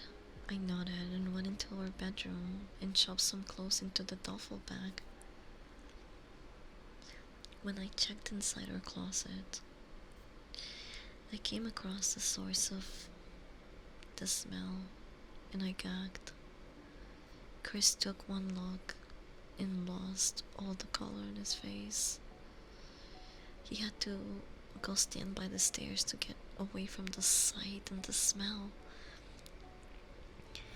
I gazed down in shock at what lay in my bedroom closet, soaking into the rug were at least a dozen eyeballs, all carefully laid out in pairs. Some were as large as a quarter, while others were as tiny as a marble. I stared down at all the eyes she'd collected, from small animals of all types of sizes.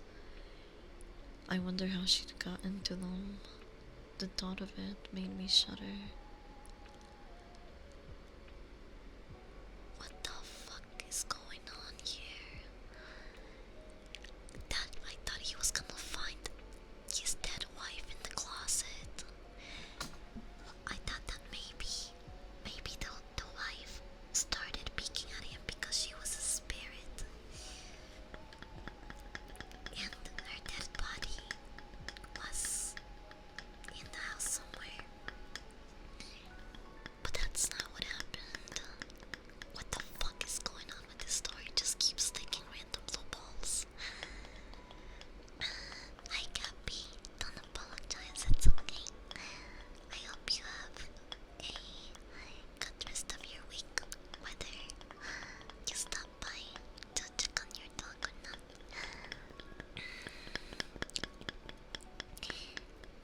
And wine, you're making wine, that sounds yummy. And also good luck on the manga artist search.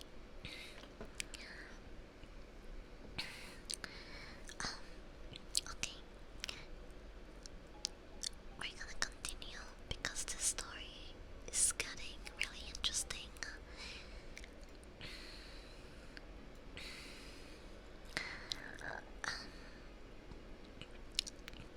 Apparently there's animal parts in Ben's closet.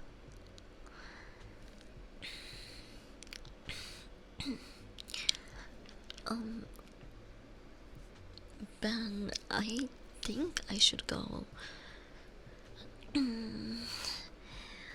He called from the hall. I'm getting nauseous.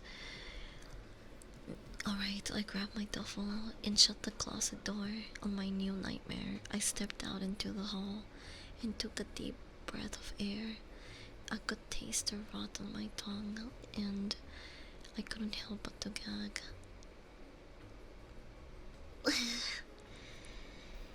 Who the fuck lines up eyeballs in their closet like that? Chris mumbled. I try to tell you.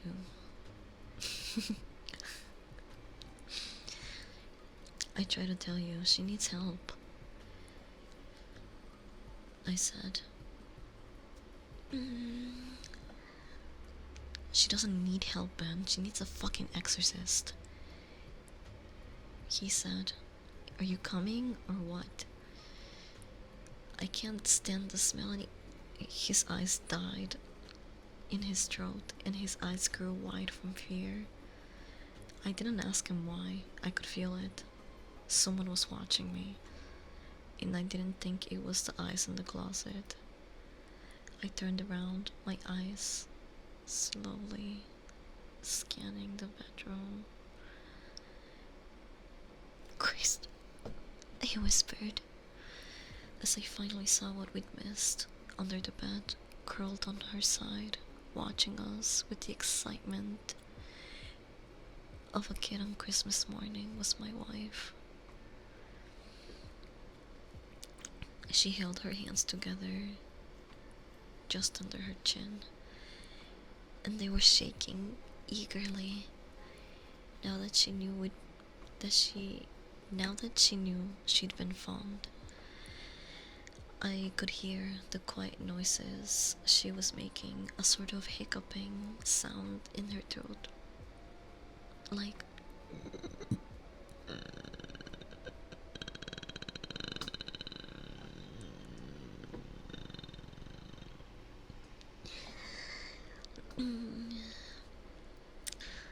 as if the excitement wasn't too much for her. So she's just going like she's under the bed, curled up with her hands under her chin, like.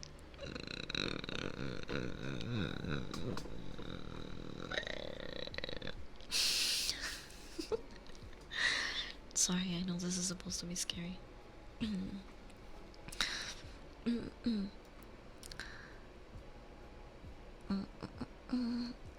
No, I haven't posted the picture yet.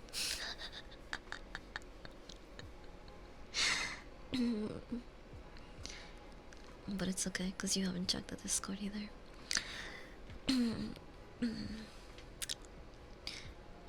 gonna continue the story.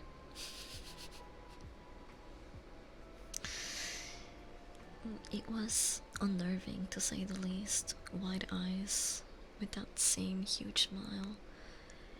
Everything in me told me to run, but I was forced to stay. This was my wife. No matter how twisted, she was still the woman that I married. I had to help her.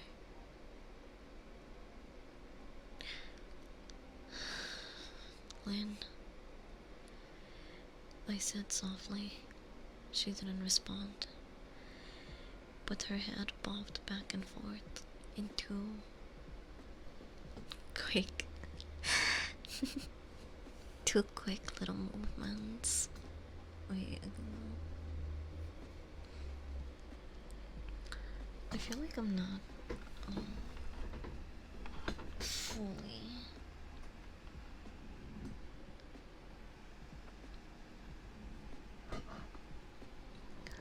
Okay, like this.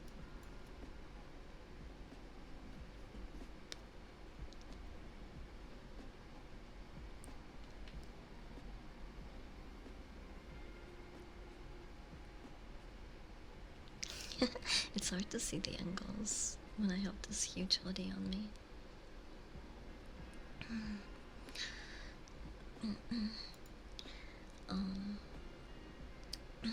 Lynn, I said softly. She didn't respond, but her head bobbed back and forth in two quick little movements as she was nodding. Baby, I just want to help, okay? Can you let me do that? I asked.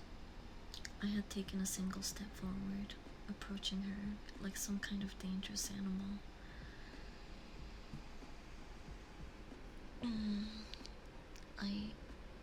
I love you, Lynn, I said softly, taking another step closer. She let a tiny moan escape her wide open mouth.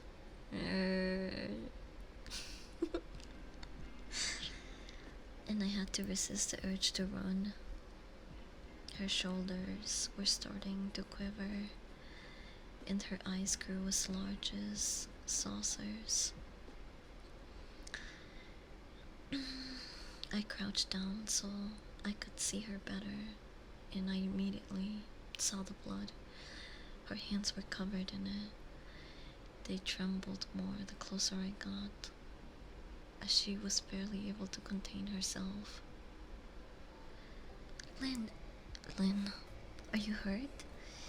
You're bleeding, I said. She bobbed her head back again, her bloody fingers moving up and down as if playing an invisible piano. They occasionally they occasionally grazed her chin, leaving smears of blood on her skin. I wanted to recoil in disgust. The smell that was coming off of her was revolting. I could feel the vomit trying to climb up my throat. Her lips were dry and stretched thin, the blood seeping in between the cracks. I knew she wouldn't come out on her own, but I couldn't leave her in the state that she was in. I scooted closer and reached out to her, the excited hiccuping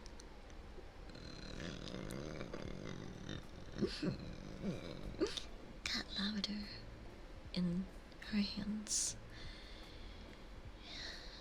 Her hands shook, fingers flexing. It was then that I could see the blood oozing from between her fingers.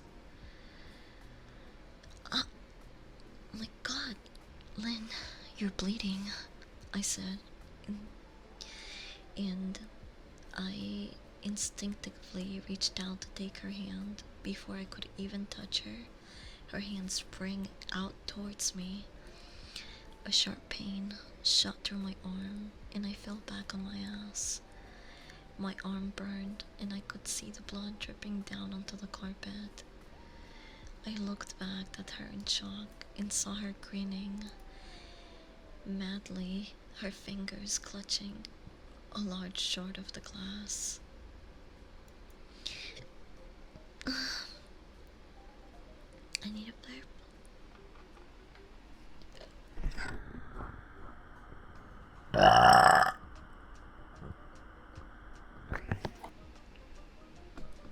Oops.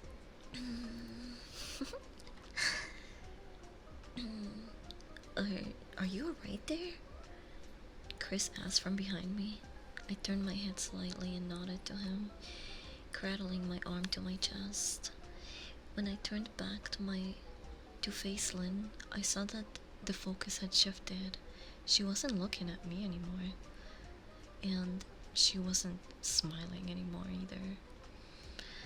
She was staring past me, her eyes now glaring at Chris, the way a hungry lion might stare at an antelope.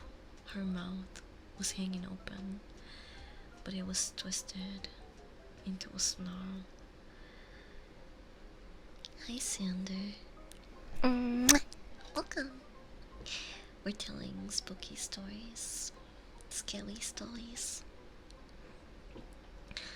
As the demons.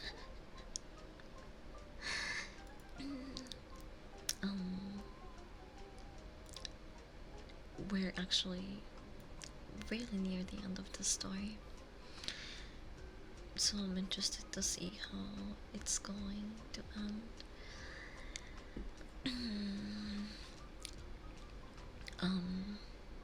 Where are we? Oh, right. Okay. So Ben is on the ground looking at his wife going schizo under the bed.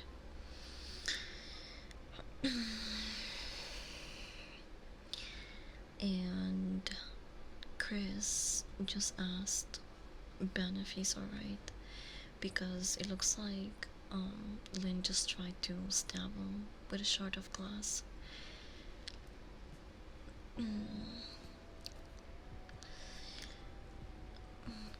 Chris, run! Go!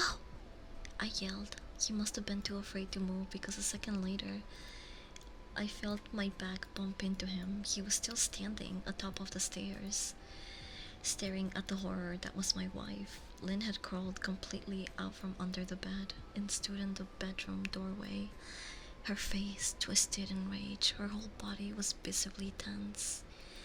The blood ran down her fingers onto the floor. Jesus, Lynn, Chris said. You playing hide and seek? I reached back and pushed them towards the steps. Move your ass, Chris, I said as quietly but firmly as I could. Lynn bobbed her head back fast and sharp motions and began to grin, stretching her mouth wider and wider so that her chin seemed to almost touch her chest. I heard Chris mutter a prayer and then he was running down the stairs. I stood at the top of the steps, stuck between my love for the woman who clearly needed serious help, in self-preservation. Lynn, I only want to help, I said, choking back tears. Her eyes focused on me once again as she slowly lifted the glass, holding it out in front of her. She then started sprinting towards me, grinning with utter excitement. Thankfully, my body and fear took over, and I flew down the stairs, skipping 2 or 3 at a time. I made it to the front door before I felt her leap onto my back, wrapping her arms around my neck, her mouth next to my ear so that I could hear those terrible hiccuping sounds.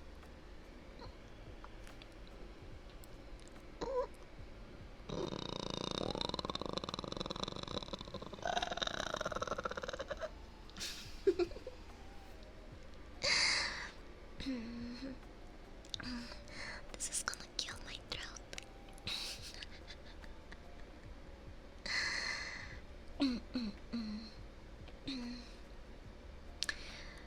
Chris was Chris was standing in the front yard, talking on the phone with the police. I didn't say a word. I just ran into the car and jumped in. Chris took the hint and followed me. Wait.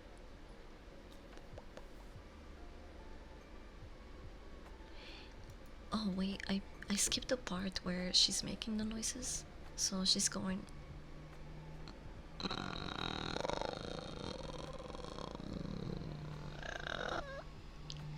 So the life is going like that in his ears. And Ben shakes her off. I completely skipped this line. I shook her off me, knocking her to the floor. I felt a searing pain in my back as she went, but I tore open the front door and I bolted to my car. Chris was standing in the front yard talking on the phone with the police. I didn't say a word. I just ran to my car and I jumped in. Chris took the hint and followed me. Still in line with 911, I watched the rear view mirror. I was sure that I would see her there, running after us, but I never did. I went straight to the ER and got 11 stitches in my arm and 3 on my back.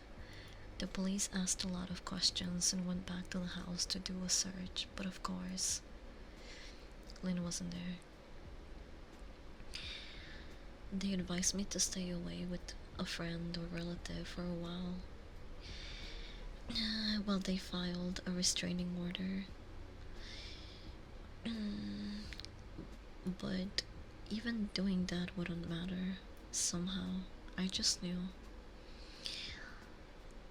Hi Eric, welcome. Hi Club, welcome.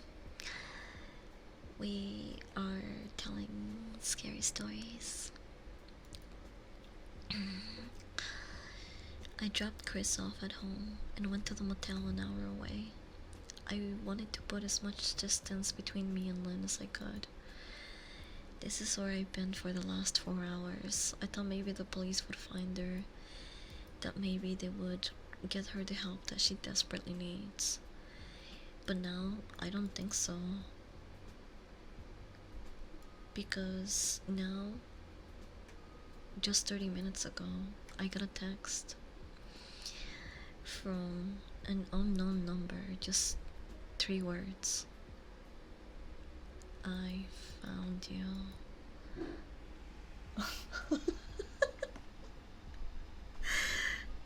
The barking scared me for a second there. I didn't yelp though. And a picture attached. The picture was dark and grainy, but I instantly knew what it was. There was no mistaking it. It was my wife's eye. I started typing this out immediately after. I don't know what to do. I'm alone and scared, and I can't help but feel like I'm being watched.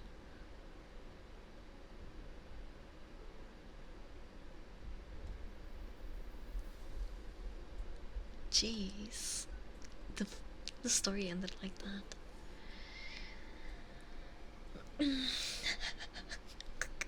It got me a little bit jumpy. My dog is probably just barking and my roommate's coming back home.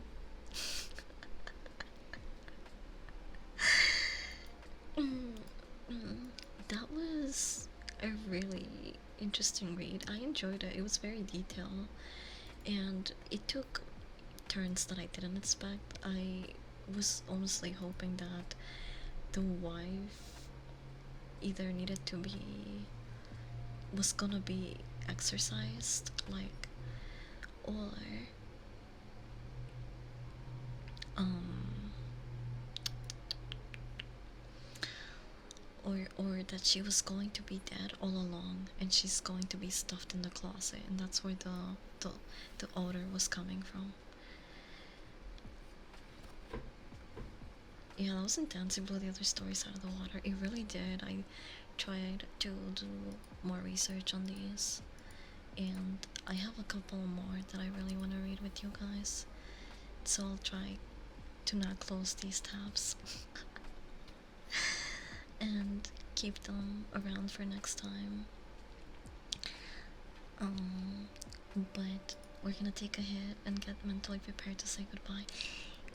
I did not realize that we've been streaming for 4.5 hours. Time really flew by. I was having so much fun in the first bit of the stream up until now. Who let me have all this fun? Dun dun dun. There's only one way to settle that, and that's back in Kate.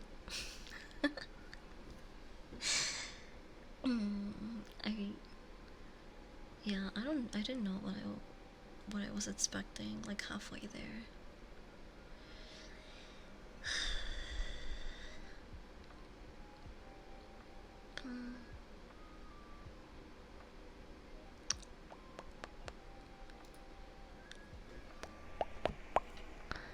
I'm trying to see Homesta we can read.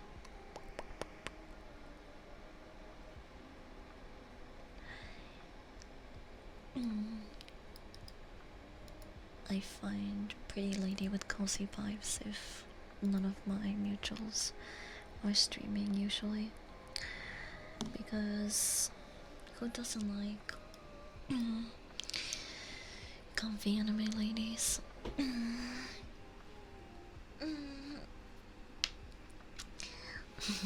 Thank you for the long redeem. Cheers.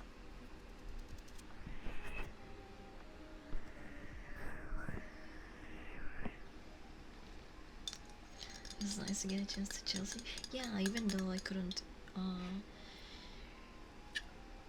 really yap much during the story time because I get carried away and then we would never finish the story. I mean, I have 1, 2, 3, 4, 5. I have 6 stories bookmarked for today's stream, and we ended up only reading and discussing one. Somebody shut my trap.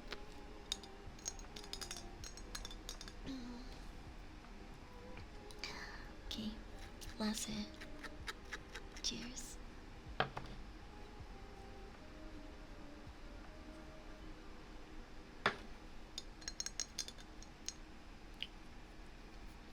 Oh, let me remove this.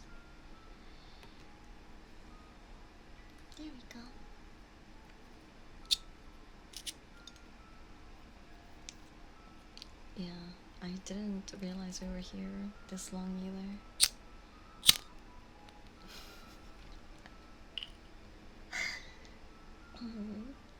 Remember I said I was suffering from swamp ass and how hot my room was like 2 hours ago?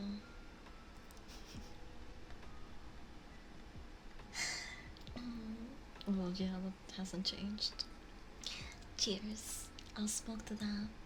To hot, sweaty Latino booty all around the world. Cheers.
Puppy revenge, welcome. My internet was going out of luck. That better not be Lynn outside messing with my internet. Make sure to close your blinds tonight. Or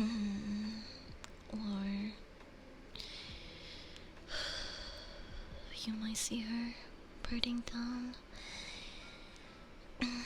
outside your window, vlogging it up, smiling at you.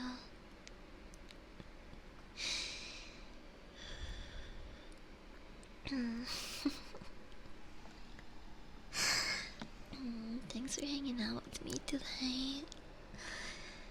I was extra clingy today, but it's because I just had such a good time. I found a really cool beetle to raid.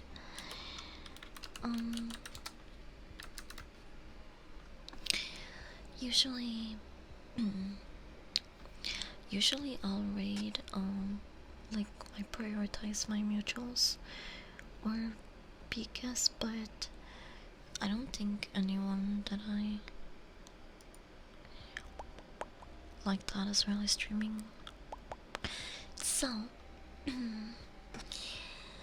I found a streamer that seems really cool and cozy, and if you guys wanna keep hanging out or need some company, then I recommend the lurking here.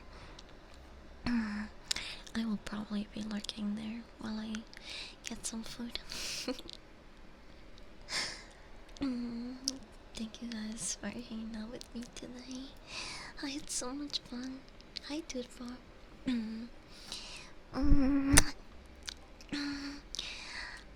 Oh, that was really fast. Holy shit, the countdown.